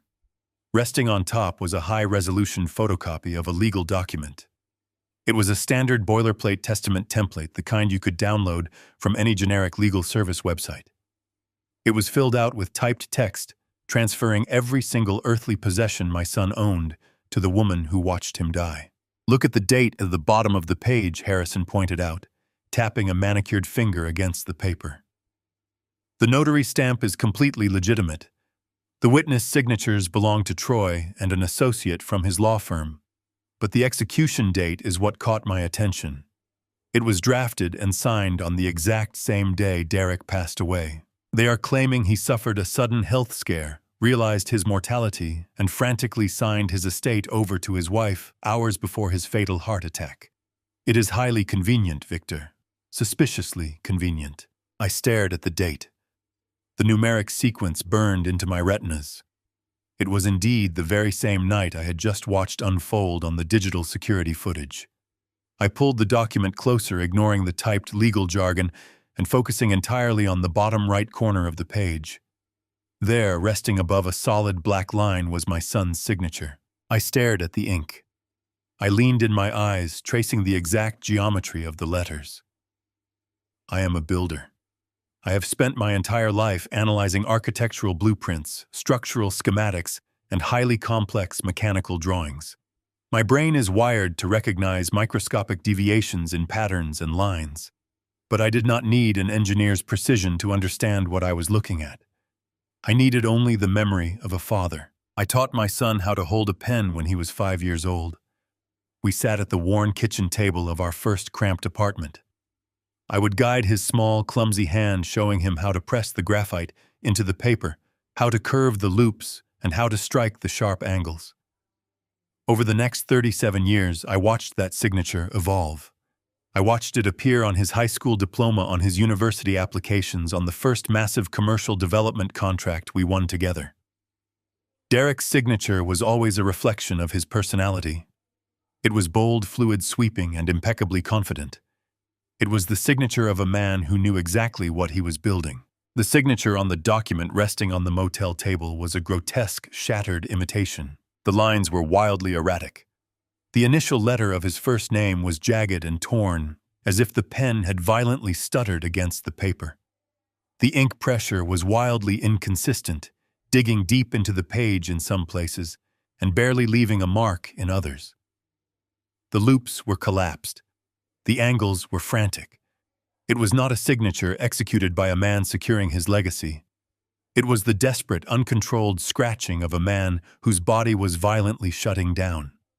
It was the signature of a man fighting for oxygen. Harrison watched me in absolute silence, sensing the dark, overwhelming realization washing over me. "Victor," he said softly, "the signature is legally binding. The notary authenticated it. Proving it was signed under duress will be an incredibly difficult battle in civil court. It was not signed under duress, Harrison." I whispered, my voice completely devoid of any human warmth. "It was signed under torture." I closed my eyes, and the horrific images from the hidden camera instantly flooded my mind again. I saw Derek writhing on the Persian rug. I saw him clutching his chest, gasping for air, reaching desperately for the orange plastic bottle of nitroglycerin pills. I saw Monica walking into the room. I saw her pick up the bottle. I saw her take 3 deliberate steps backward, holding the medication just out of his agonizing reach. The final piece of the puzzle snapped into place with a sickening, audible click. The timeline aligned perfectly. Monica did not just stand there and watch him die out of sheer malice. The cruelty was entirely transactional. Derek had discovered the massive financial theft earlier that evening. He was going to expose them. When his heart condition suddenly flared up, presenting an unexpected, miraculous opportunity, Monica and Troy seized it. They did not just withhold his medication. They extorted him. I opened my eyes and looked down at the jagged, desperate ink strokes on the page. I could see the exact moment it happened. I could see Troy walking into the office with this hastily printed document. I could see Monica holding the life-saving pills, looking down at her suffocating husband and making the ultimate demand. "Sign the paper, transfer the company, give us everything, and we will give you the medicine." Derek was a fighter, but he was dying. His brain was starving for oxygen. The pain must have been absolute agony. In a final desperate bid for survival, hoping to satisfy their monstrous greed so he could simply take another breath, he grabbed the pen. He dragged his trembling, failing hand across the page, leaving this erratic, shattered signature behind. He gave them his empire in exchange for his life. And then, after the ink was dry and the paper was secured in Troy's hands, Monica kept the pills anyway. They watched him suffocate for 15 more minutes. They took his signature, and then they took his life. Victor Harrison said, his voice laced with deep concern. "You are shaking. What is it? What do you see?" I placed my hand flat against the paper covering my son's final desperate act. I looked up at my oldest friend. My face was a mask of cold, unbreakable granite. I stood up from the table and walked over to my heavy laptop. I opened the screen and entered the command sequence to pull up the archived video file I had extracted from the Fairfax Estate Master Hub. "Harrison," I said, my voice echoing in the small room like the tolling of an execution bell. "You asked me earlier why $20 million in corporate fraud was secondary. I want you to sit down. I want you to watch this screen. And I want you to understand exactly why we are not going to file a civil lawsuit." Harrison slowly walked over to the desk. He looked at my face, sensing the absolute terrifying resolve radiating from my posture. He sat down in the rickety chair. I reached over and pressed the play button. I stood behind him in the shadows of the cheap motel room as the high-definition footage began to play. I watched Harrison's posture instantly stiffen. I watched his hands grip the edge of the table as the horrific reality of the video unfolded. I watched the seasoned, ruthless corporate litigator gasp as Monica picked up the pills and stepped away from her dying husband. I stood there utterly silent as the agonizing 15 minutes played out, culminating in my son's death and Monica's calculated theatrical emergency call. When the video finally ended and the screen froze on Monica's fake tears, Harrison did not move. He sat completely paralyzed, the air trapped in his lungs. The silence in the room was heavy, dense, and suffocating. When Harrison finally spoke, his voice was a ragged, horrified whisper. "My God, Victor. They murdered him. They murdered Derek in cold blood." "Yes," I replied smoothly. "They murdered my blood. They stole his legacy, and they believed they could buy my silence with a $10,000 check." Harrison slowly turned the chair around to face me. His eyes, usually so sharp and analytical, were wide with genuine shock. "We need to take this directly to the federal authorities, Victor. Right now, we hand this footage to the district attorney. This is premeditated murder. This is extortion. They will be arrested before midnight." I looked down at the brilliant lawyer, shaking my head with slow, deliberate finality. "No, Harrison. If we hand this to the authorities, Troy will immediately deploy his millions of stolen dollars to hire the best criminal defense team in the country.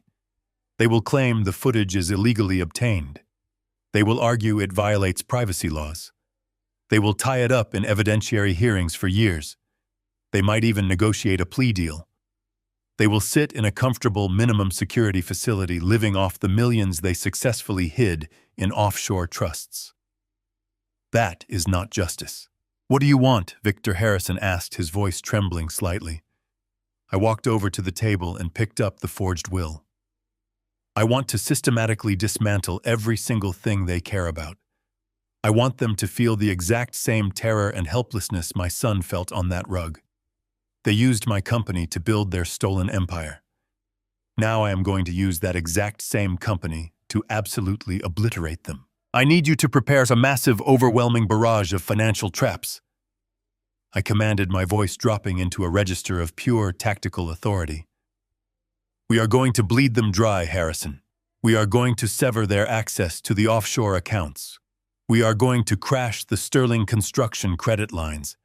We are going to turn their stolen wealth into a toxic, radioactive liability that will drag them both into absolute ruin. When I am finished with them, the police will be the least of their concerns." Harrison looked at me, seeing the structural engineer who had just finished designing the perfect demolition sequence. He stood up, closing his briefcase with a sharp snap. "Give me your orders, Victor. Tell me exactly where we strike first." I looked back at the screen, staring at the frozen image of my son's empty office. "We start with the money," I said. "We cut the arteries. And then we bring the entire building down on their heads." The next 28 days passed in a blur of meticulously calculated destruction. Harrison and I worked from the stifling confines of that cheap motel room, operating like surgeons excising a malignant tumor. We quietly severed their offshore proxy connections. We triggered silent alerts with federal banking regulators to freeze the shell accounts pending review. We essentially locked their stolen $20 million behind a wall of administrative red tape that Troy could not bypass without alerting the authorities. We cut the financial arteries one by one, ensuring that when the final blow landed, they would have absolutely no resources left to defend themselves. But I kept all of this completely hidden. To the outside world, to Troy and Monica, I remained a ghost. I was simply the broken old man waiting out his final days in exile. The climax of my agonizing wait arrived on a crisp, perfectly clear Thursday evening. It was day 28, exactly 2 days before Monica's legally mandated eviction deadline to remove me from the guest house permanently. She had decided to host a lavish event at the Fairfax mansion. The embossed invitations, printed on heavy cardstock with silver trim, called it a celebration of life for Derek. It was billed as a respectful gathering for family, close friends, and industry colleagues to honor his memory and legacy. But I knew the absolute truth. It was not a memorial. It was a thinly veiled corporate coronation. It was a strategic networking event designed to announce Troy as the undisputed new chief executive officer of Sterling Construction and to softly introduce his new sickeningly convenient romantic partnership with the grieving widow. I parked my rusted truck at the edge of the sprawling manicured driveway. The massive iron gates of the estate were thrown wide open, flanked by private security guards in sharp black suits. The circular driveway was already packed with luxury vehicles. Valets were rushing back and forth, opening the doors of sleek black sedans and imported sports cars. The absolute elite of the Virginia commercial real estate world had turned out in force. These were the developers, the politicians, and the rival contractors who wanted to secure their positions with the new regime. I sat in the cabin of my truck for a long moment, preparing my disguise. I did not wear the crisp, tailored suits I used to wear when I ran the company. I dug into the bottom of my canvas bag and pulled out an old, ill-fitting charcoal suit I had not worn in a decade. I deliberately crumpled the fabric, ensuring the lapels looked tired and defeated. I put on a pair of scuffed, unpolished dress shoes that had long lost their shine. I left my hair uncombed. I gripped my heavy wooden cane and practiced my shuffle. I let my shoulders slump, rounding my spine until I looked exactly like the pathetic, broken fossil Monica firmly believed me to be. I stepped out of the truck and began the slow, agonizing walk up the long driveway. The valets ignored me, assuming I was a lost pedestrian or a confused delivery driver. I approached the grand mahogany front doors of the mansion. The heavy bass of a live jazz quartet drifted out into the cool evening air, mingling with the sharp melodic clinking of crystal champagne flutes. I pushed the heavy doors open and stepped into the grand foyer. The sheer opulence of the event struck me immediately. The entrance hall was overflowing with towering arrangements of white lilies and orchids. Waiters in pristine white jackets moved flawlessly through the massive crowd, carrying silver trays loaded with expensive caviar and imported vintage champagne. The room was packed with hundreds of guests, their voices blending into a loud, energetic hum of corporate networking. My arrival did not go unnoticed. As I shuffled slowly into the main reception area, leaning heavily on my wooden cane, the ambient noise in my immediate vicinity began to drop. The sharp, judgmental eyes of the wealthy elite locked onto my wrinkled suit and scuffed shoes. I was a glaring, uncomfortable stain on their perfect evening. I could hear the hushed, frantic whispers rippling through the crowd as people leaned into one another. "Is that Victor?" a woman whispered sharply to her husband, just a few feet away from me. "He looks absolutely dreadful. I heard he completely lost his mind after Derek passed away." "It is a tragedy," the husband replied in a low, condescending tone. "Monica has been so incredibly patient with him, but he is completely bankrupt. He has no place here anymore." I kept my head bowed, ignoring their synthetic pity. I continued my slow, pathetic shuffle deeper into the grand ballroom, playing my part to absolute perfection. I navigated through the sea of designer gowns and expensive tuxedos, my eyes scanning the room for my targets. I did not have to look very long. They were standing near the massive stone fireplace at the far end of the room, holding court like corporate royalty. Monica looked absolutely radiant. She was wearing a stunning form-fitting black evening gown that cost more than my first car. A delicate diamond necklace glittered at her throat. She was smiling, laughing softly at a joke someone had just made, holding a crystal flute of champagne in her hand. There was not a single trace of grief on her face. Troy stood directly beside her, radiating arrogant, unchecked power. He wore a custom-tailored midnight blue suit that fit his broad shoulders perfectly. His hand rested casually, possessively on the small of Monica's back. It was a subtle gesture, but to the sharks in this room, it was a glaringly obvious declaration. They were signaling their united front. They were showing the corporate world that the transition of power was absolute, secure, and permanent. I watched them interact with a group of wealthy municipal developers. Troy was speaking enthusiastically, gesturing with his free hand, confidently discussing future commercial projects and expansion strategies. He was selling them the illusion of a thriving, dominant Sterling Construction, completely unaware that I had already severed the digital arteries keeping his stolen empire alive. I slowly made my way toward the fireplace, ensuring my cane tapped loudly against the polished marble floor. The crowd parted around me instinctively, repelled by the aura of defeat I projected. As I drew closer, the group surrounding Troy and Monica noticed my approach. The conversation abruptly halted. The developers shifted awkwardly, taking a collective step backward to distance themselves from the uncomfortable family drama about to unfold. Monica turned around. The bright manufactured smile on her face instantly dissolved into a tight, strained mask of sheer irritation. She looked me up and down, her eyes narrowing, as she took in my wrinkled suit and unkempt appearance. I could see the cold, calculating fury flashing in her gaze. She was furious that I had dared to show up and ruin the perfect aesthetic of her corporate coronation. Troy quickly stepped forward, placing himself between Monica and me, adopting the stance of a protective, magnanimous leader. "Victor," he said, his voice carrying clearly across the quieted room. "We certainly did not expect to see you here tonight. We thought you would prefer to mourn in private given your fragile condition."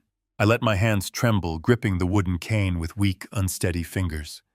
I looked up at him with wide, seemingly unfocused eyes. "I wanted to pay my respects, Troy," I wheezed, injecting a pathetic, wavering tone into my voice. "I wanted to say goodbye to my son." I did not realize this was a business event. Monica stepped up beside Troy, shooting a quick, embarrassed glance at the surrounding guests before focusing her icy glare on me. "Victor, this is a celebration of Derek's incredible legacy," she said smoothly, her voice dripping with synthetic empathy meant entirely for the audience. "We are honoring the company he built, but you look completely exhausted. This environment is clearly too overwhelming for you right now." She reached out and gently grasped my elbow, her manicured fingernails digging sharply into the fabric of my cheap suit. "Let me have one of the valets drive you back to your motel, Victor," she whispered, dropping her voice so only I could hear the venom lacing her words. "You are embarrassing yourself. You are embarrassing Derek's memory. You agreed to leave quietly. Do not make a scene tonight." I pulled my arm away from her grip with a slow, deliberate movement. I let my slumped shoulders straighten just a fraction of an inch. I looked past Monica, my gaze locking onto the massive vaulted ceiling of the grand ballroom. I knew exactly where the wireless security cameras were positioned. I knew exactly where the hidden microphones were embedded inside the plaster. It was over. I had finally drawn my final line in the sand. I was taking everything back. It was done. Monica's grip on my arm tightened with a sudden vicious strength that entirely belied her elegant appearance. She did not wait for my response. She leaned in her meticulously styled hair, brushing against my shoulder, and she began to physically steer me away from the crowded ballroom floor. Her movements were sharp and forceful, completely shattering the illusion of the concerned, grieving daughter-in-law she had just projected for the audience. The wealthy developers and corporate sharks parted, averting their eyes, eager to avoid being caught in the undertow of an uncomfortable family dispute. I let her drag me. I kept my head down, forcing my feet to drag heavily across the polished marble, playing the role of the frail, disoriented old man being ushered away for his own good. We moved through the grand foyer, leaving the vibrant jazz music and the melodic clinking of crystal champagne flutes behind us. The ambient noise of the celebration faded into a muffled hum as Monica guided me down a long, dimly lit corridor. I knew exactly where we were going. Every step sent a fresh, icy jolt of adrenaline straight through my veins. She was dragging me into Derek's old home office, the exact same room where she had stood just days earlier, coldly watching my only son suffocate to death on the Persian rug. She pushed the heavy mahogany doors open and practically shoved me inside. I stumbled forward, leaning heavily on my wooden cane to catch my balance, ensuring I looked as helpless as possible. Monica stepped into the room behind me and slammed the heavy doors shut. The solid oak sealed perfectly, plunging the room into absolute suffocating silence. The thick walls blocked out every single sound from the party raging just down the hall. We were completely isolated, She did not bother reaching for the light switch. The only illumination in the room came from the pale moonlight, filtering through the tall windows, casting distorted shadows across the floor. I stood near the center of the room, my eyes instinctively drawn to the empty space in front of the massive desk. The exact spot where Derek had taken his final, agonizing breaths. Monica walked past me, her high heels clicking sharply against the hardwood perimeter before she stepped onto the thick Persian rug. She turned to face me, dropping the manufactured mask of the grieving widow entirely. Her face contorted into an expression of pure disgust. "Look at you," she spat, her voice echoing harshly in the quiet room. "Look at what a pathetic, miserable relic you have become. You could not just take your money and disappear, could you?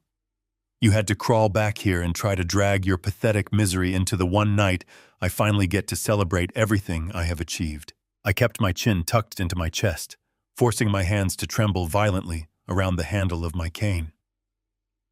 "Monica," I whispered, injecting a pathetic, wet waver into my voice.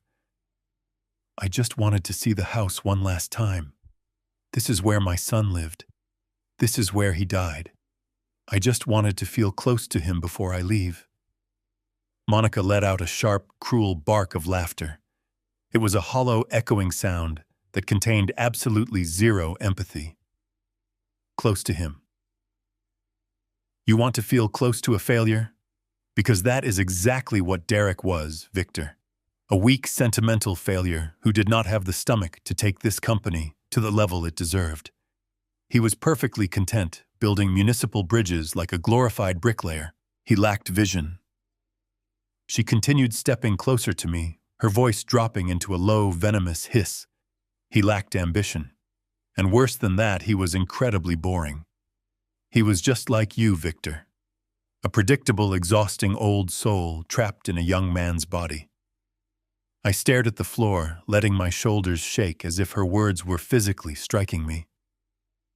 Deep inside my pocket, my fingers curled around a small, rectangular object. It was a digital dictaphone, a high-capacity audio recorder I had purchased earlier that week.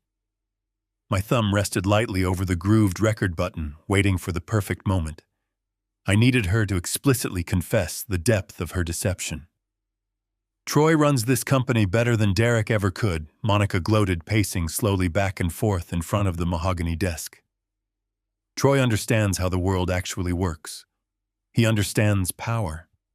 And frankly, Victor, since we are laying all our cards on the table tonight, Troy warms my bed a hell of a lot better than your son ever managed to." Derek was a chore, a tedious, suffocating obligation I had to endure to get access to the equity. My thumb pressed down hard on the grooved button. A tiny, silent vibration confirmed the dictaphone was actively recording every single syllable echoing in the room. I lifted my head, forcing tears to well up in my eyes and spill over my cheeks. "You are a monster, Monica," I sobbed, my voice cracking perfectly. "You never loved him. You only ever loved the money. I knew you and Troy were stealing from him. I knew it." Monica stopped pacing. She looked at me, a smug, incredibly arrogant smile spreading across her face.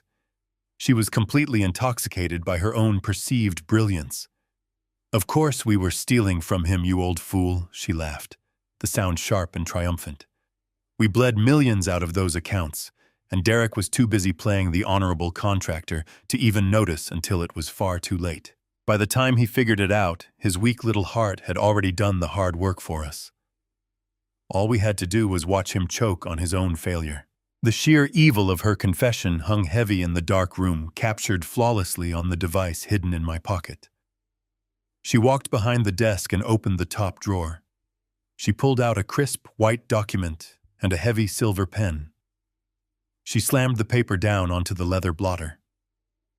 I walked over to the desk, leaning heavily on my cane, dragging my feet.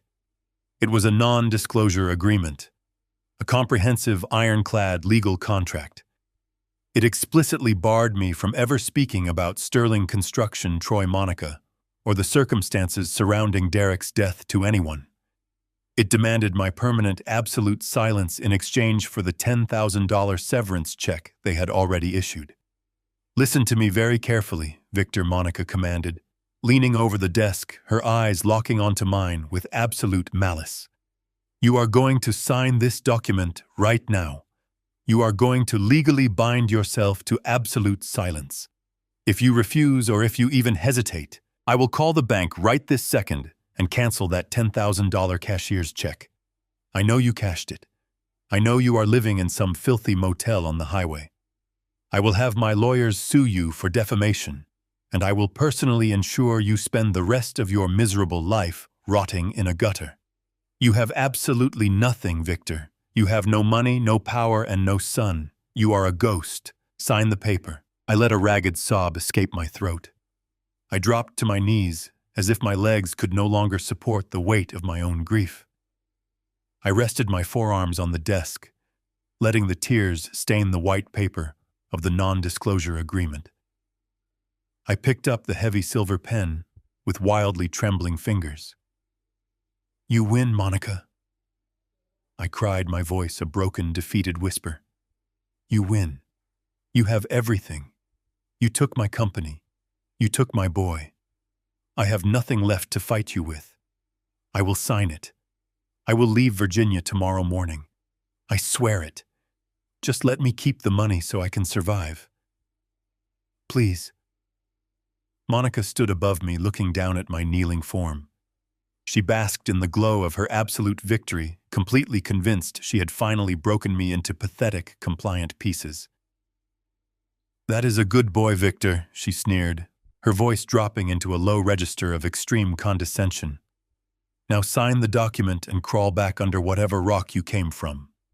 Do not ever show your face in my house again."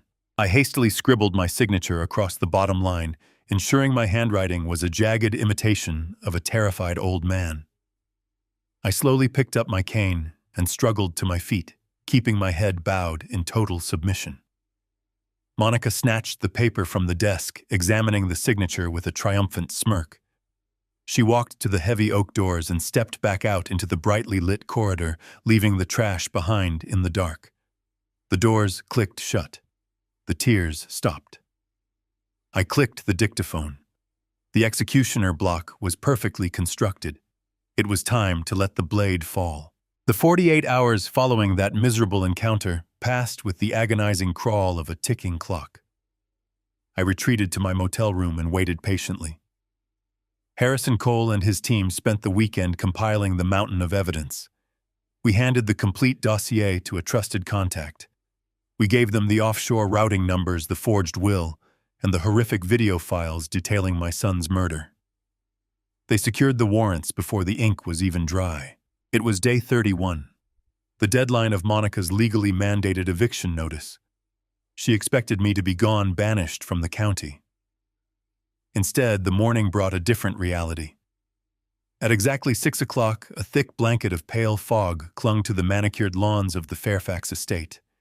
The massive iron gates had been manually overridden and forced apart by federal technicians. A convoy of unmarked tactical vehicles rolled silently up the long circular driveway. Inside the master bedroom, Monica and Troy were deeply asleep. They were completely oblivious to the storm gathering on their doorstep. They believed they were untouchable. They thought they had stolen an empire and gotten away with murder. Their false security was about to be shattered. The silence of the early morning was ripped apart by a deafening crash. The heavy custom mahogany front doors, the same doors I had installed decades ago, did not just open. They were battered off their steel hinges by a specialized tactical entry team. The wood splintered and cracked, echoing through the cavernous foyer like a bomb. More than 30 heavily armed agents flooded into the mansion. The Federal Bureau of Investigation took the lead, flanked closely by agents from the Financial Crimes Network and local homicide detectives.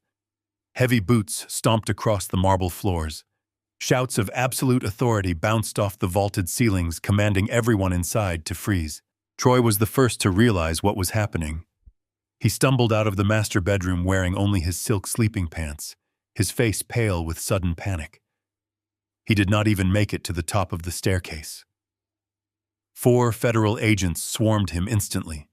They grabbed his arms, twisted them violently behind his back, and drove him face first into the cold marble floor. The impact knocked the wind out of his lungs. He gasped as steel handcuffs were ratcheted tightly around his wrists.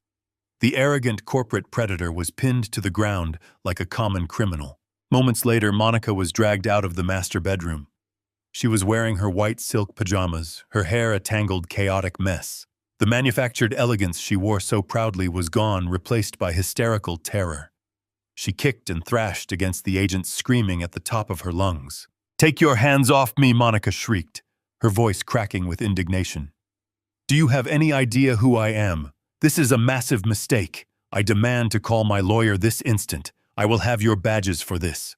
A seasoned homicide detective walked calmly up the stairs and stood directly in front of her. He held up a thick manila folder. "Monica Hayes," he said, his voice booming with cold authority. "You are under arrest for wire fraud, corporate embezzlement, extortion, and the first-degree murder of Derek Hayes. You have the right to remain silent." The word murder hit Monica like a physical blow. Her screaming stopped instantly.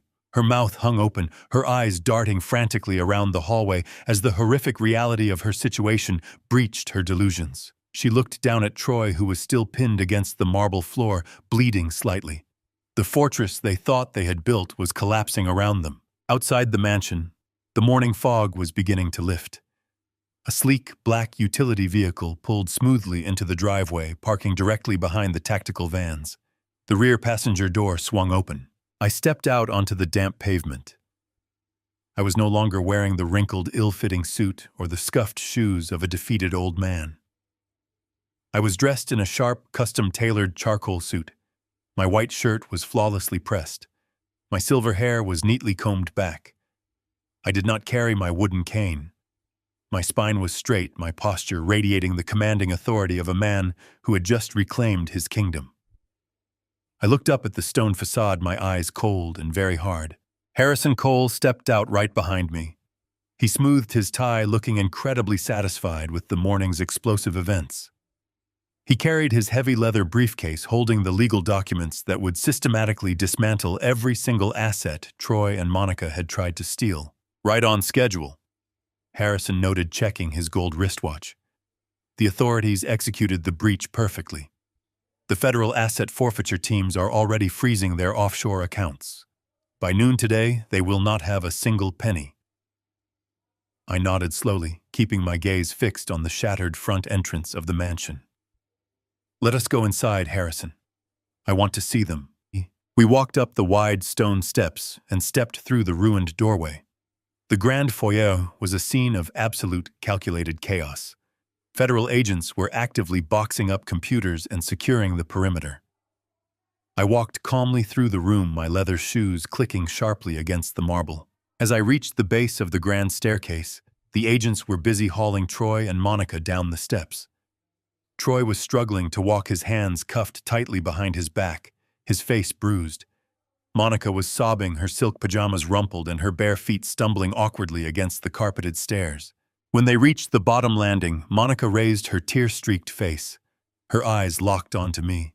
For a fleeting second, she looked confused, unable to process the transformation. She was expecting the pathetic, broken father who wept in the home office just days earlier. Instead, she saw the original architect of Sterling Construction standing tall, completely dominant, and devoid of mercy. "Victor," Monica gasped, her voice trembling with shock. "Victor, you have to tell them this is a huge misunderstanding. Troy and I were just trying to protect the company. We were protecting his legacy." I took 2 slow, deliberate steps forward, closing the distance between us. I looked down at her pathetic, trembling form. I did not yell. I spoke with a quiet, terrifying, absolute clarity that cut through the noise. "There is no misunderstanding, Monica," I said smoothly. "I watched the video from Derek's office. I watched you take his medication. I watched you extort his signature. I watched the 2 of you stand there and wait for my only child to die." I handed every second of that footage to the federal prosecutor. Troy's head snapped up, his eyes widening in pure horror. The video, he choked out, barely a whisper. That is impossible. We wiped the security server. You wiped the feeds you knew about Troy, I replied. But you did not build this house. You only lived in it. You never understood the foundation, and now that foundation has completely crushed you. Monica's knees buckled. If the agents had not been holding her arms, she would have collapsed onto the floor. She realized in that exact moment that her life was entirely over. There would be no clever legal defense. There would be no offshore millions waiting for her. There would only be a concrete cell and the absolute certainty that she was going to spend the rest of her life locked inside. "You are a monster, Victor," she sobbed wildly, spitting the words at me through her panicked tears. "You planned this entire thing. You set us up." "I gave you exactly what you asked for, Monica," I stated coldly. "You wanted a clean break. Now the state is liquidating your freedom. You told me to disappear. I suggest you get used to that feeling, because when those prison doors close behind you, the world is going to forget you ever existed." I turned my back on them. I did not want to look at their faces for another second. I nodded to the federal agents. "Take this trash out of my house," I commanded. The agents shoved Troy and Monica forward, dragging them roughly toward the shattered front doors. Their desperate protests echoed briefly through the cold morning air before being permanently silenced as they were shoved into the back of the tactical vehicles. I stood in the center of the grand foyer, breathing in the cool, damp air. Harrison walked up, resting a steady hand on my shoulder. "It is over, Victor," he said quietly. "We won." I looked around the beautiful house I had built so many years ago. The walls were still standing strong. The foundation remained unbreakable. The rot had finally been excised. "Yes, Harrison," I replied, my voice steady and completely at peace. "We won, but the work is not done yet. We have a company to rebuild." We stepped out of the shattered entryway and onto the expansive stone portico. The cool morning air was thick with the flashing red and blue lights of the federal tactical vehicles.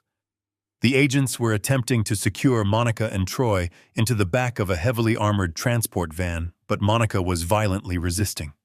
She dug her bare feet into the damp, manicured lawn, twisting her shoulders and fighting against the firm grip of the officers holding her arms. Her face was flushed with a frantic, desperate rage. She refused to accept the reality of her sudden collapse. She truly believed that the legal fortress Troy had constructed was entirely impenetrable.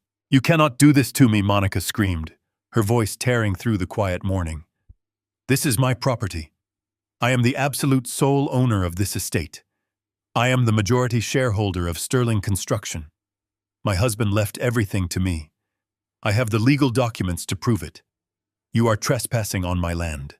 Harrison Cole walked calmly down the stone steps, his leather briefcase swinging gently at his side. He signaled to the lead federal agent with a slight raise of his hand. The agent nodded and halted the procession, forcing Monica and Troy to stand there on the wet grass surrounded by heavily armed officers. Harrison unclasped his briefcase, his movements slow, deliberate, and entirely devoid of urgency.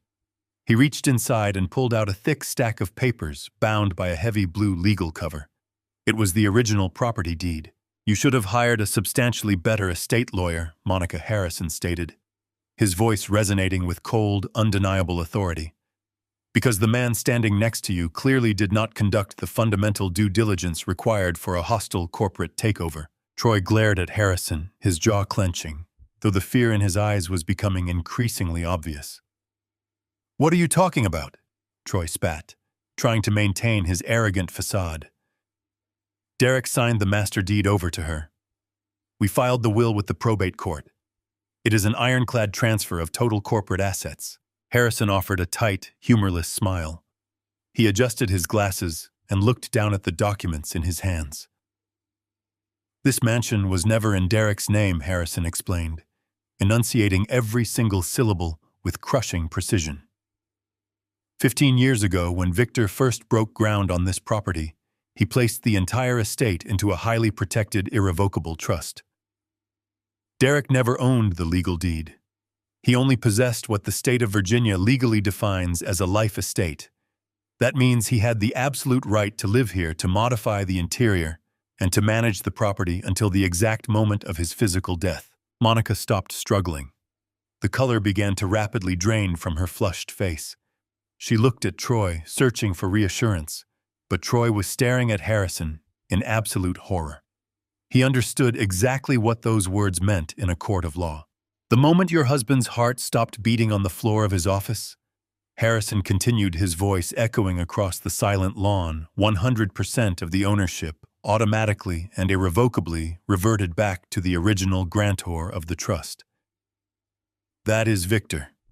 Your forged will is legally useless, Monica. It is a worthless piece of trash.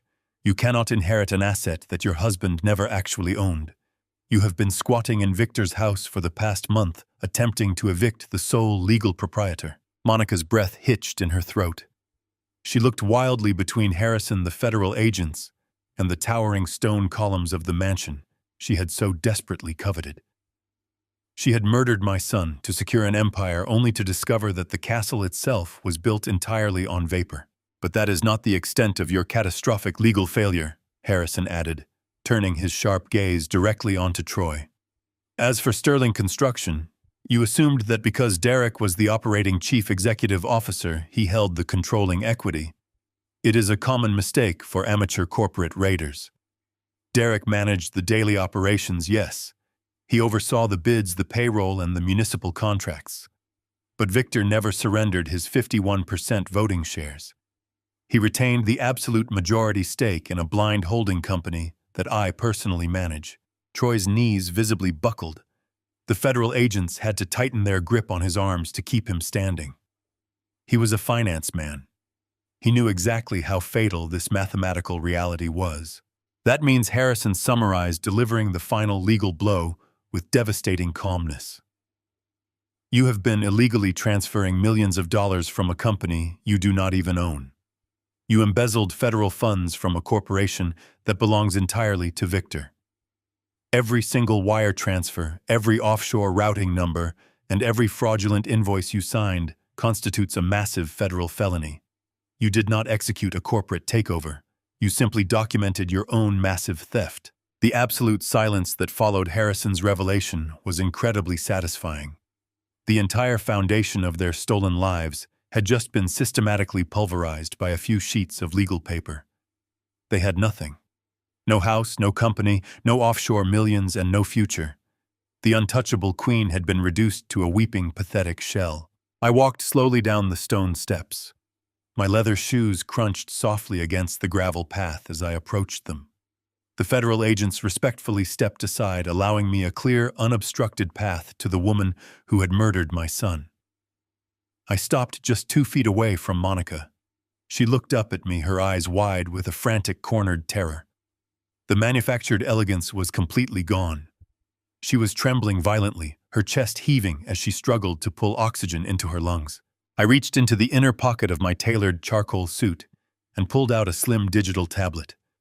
The screen was already glowing, cued to a very specific timestamp. I did not raise my voice. I did not yell or curse or express any of the searing rage burning inside my chest. I simply held the tablet up so the high-definition screen was directly in her line of sight. I pressed my thumb against the glass. A 5-second video clip began to play in a silent, endless loop. It showed Derek writhing on the Persian rug, clutching his chest in absolute agony. It showed his desperate, trembling hand reaching for the orange plastic bottle of nitroglycerin pills on the edge of the mahogany desk. And it showed Monica walking calmly into the frame. It showed her perfectly manicured hand picking up the bottle. It showed her taking those 3 deliberate, calculated steps backward, holding the life-saving medicine just out of his reach. Monica stared at the glowing screen. She could not look away. The undeniable high-definition proof of her monstrous cruelty played over and over again, illuminating her pale, terrified face in the dim morning light. The reality of her situation finally shattered the last remaining barriers of her delusion. She let out a low, guttural whimper, a sound of pure, unadulterated psychological collapse. "You did not just steal my money, Monica," I whispered, my voice completely cold and devoid of mercy. "You stole my blood. You traded his life for an illusion. and now the illusion is permanently gone. I lowered the tablet and stepped back. I turned to the lead federal agent, nodding slightly. The agent stepped forward, his expression hardened by the sheer depravity of the evidence they had already reviewed. Monica Hayes and Troy Vanguard. The agent announced, his voice carrying the full weight of the federal government. You are being placed under formal arrest. You are being charged with multiple counts of wire fraud, massive corporate embezzlement, and conspiracy to commit federal financial crimes. Furthermore, based on the video evidence recovered from this property, you are both being charged with second-degree murder, specifically depraved heart murder by omission for intentionally withholding life-saving medical intervention with the explicit intent to cause the death of Derek Hayes. The words slammed into Monica like a physical force. The remaining strength in her legs completely vanished. She dropped to her knees on the manicured lawn, the damp grass staining the pristine white silk of her expensive pajamas. She did not try to fight the agents anymore. The fight had been entirely drained out of her. She looked up at me from the ground, her face completely soaked in desperate, panicked tears. "Victor, please," she sobbed, her voice breaking into a high, hysterical wail. "Please, I am begging you. Show me some form of compassion and mercy." I looked down at her pathetic, weeping form. I felt absolutely nothing but pure, unadulterated contempt for her existence. "I told you I would pack my bags and get out." "Monica," I said, my voice cutting clearly through the morning air. "I simply never said I was going to let you keep my house." The swift and brutal machinery of the federal justice system took over from that precise moment. There was no lengthy dramatic trial. The sheer volume of evidence we had compiled, combined with the incredibly damning hidden camera footage, left them with absolutely no viable defense. Troy Ever, the calculating corporate survivor, recognized immediately that the ship had completely sunk. Before the end of the first week of their incarceration, he broke. He accepted a comprehensive plea agreement offered by the federal prosecutor. In exchange for avoiding the death penalty, Troy turned state's evidence against the woman he had sworn to protect.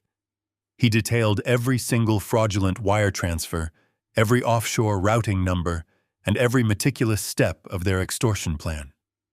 He outlined exactly how Monica had initiated the final fatal sequence of events in Derek's office.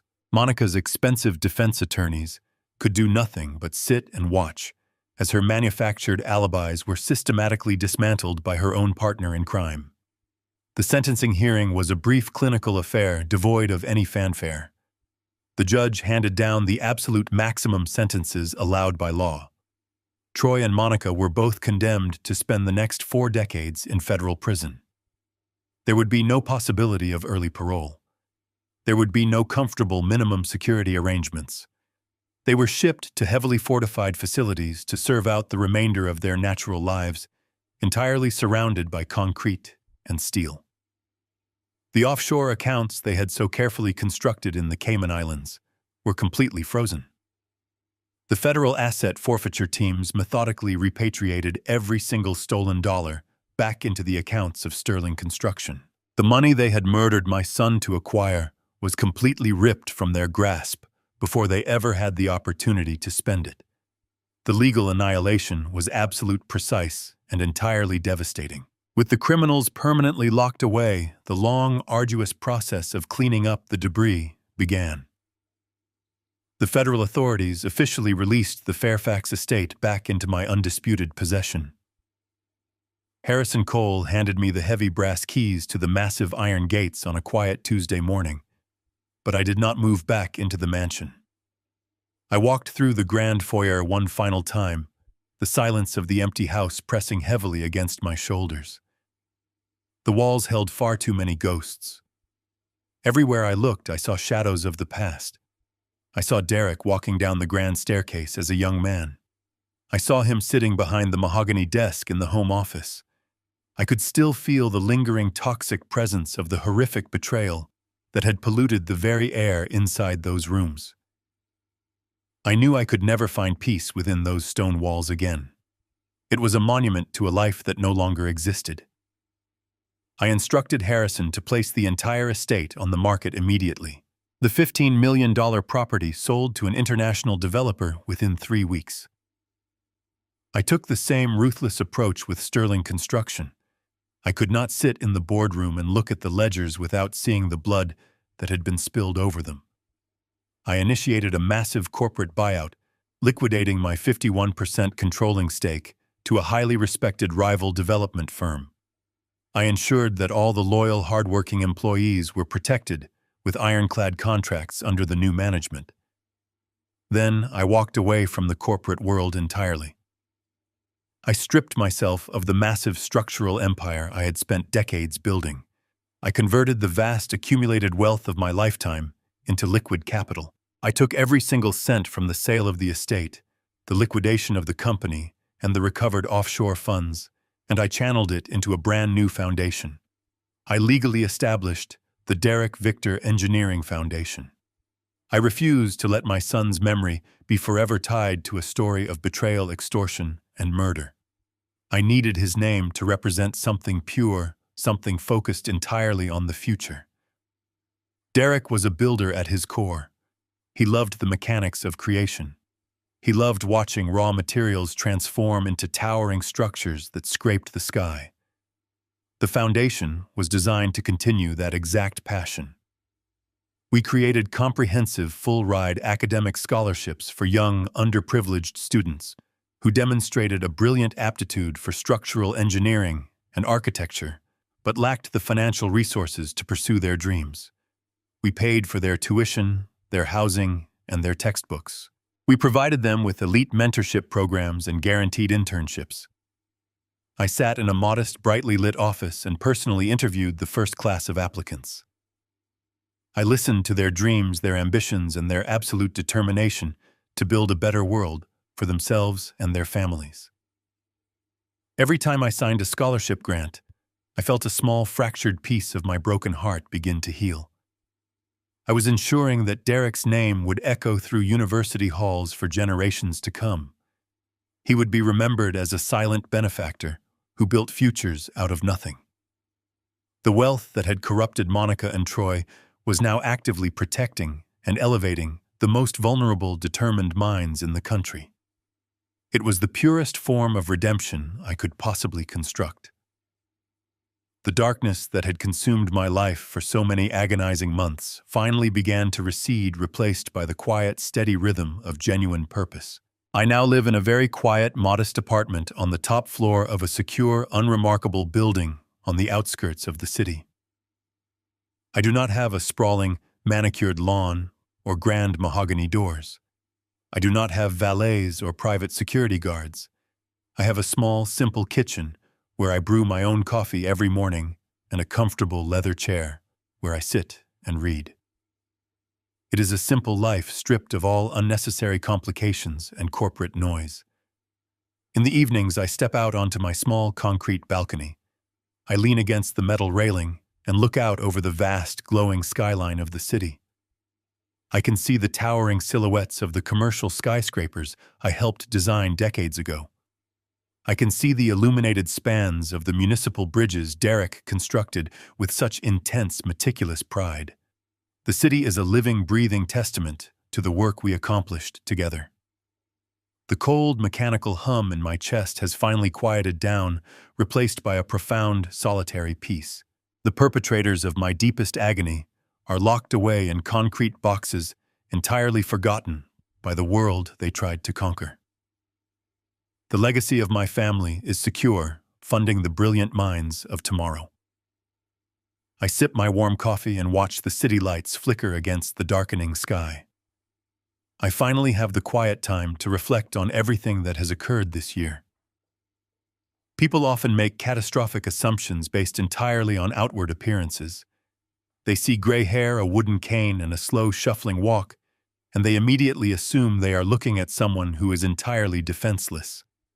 Never confuse an old man's silence for weakness. When you spend your entire life building the foundations of massive towering skyscrapers, you know exactly which load-bearing pillar to kick out to bring the whole structure crashing down to the earth.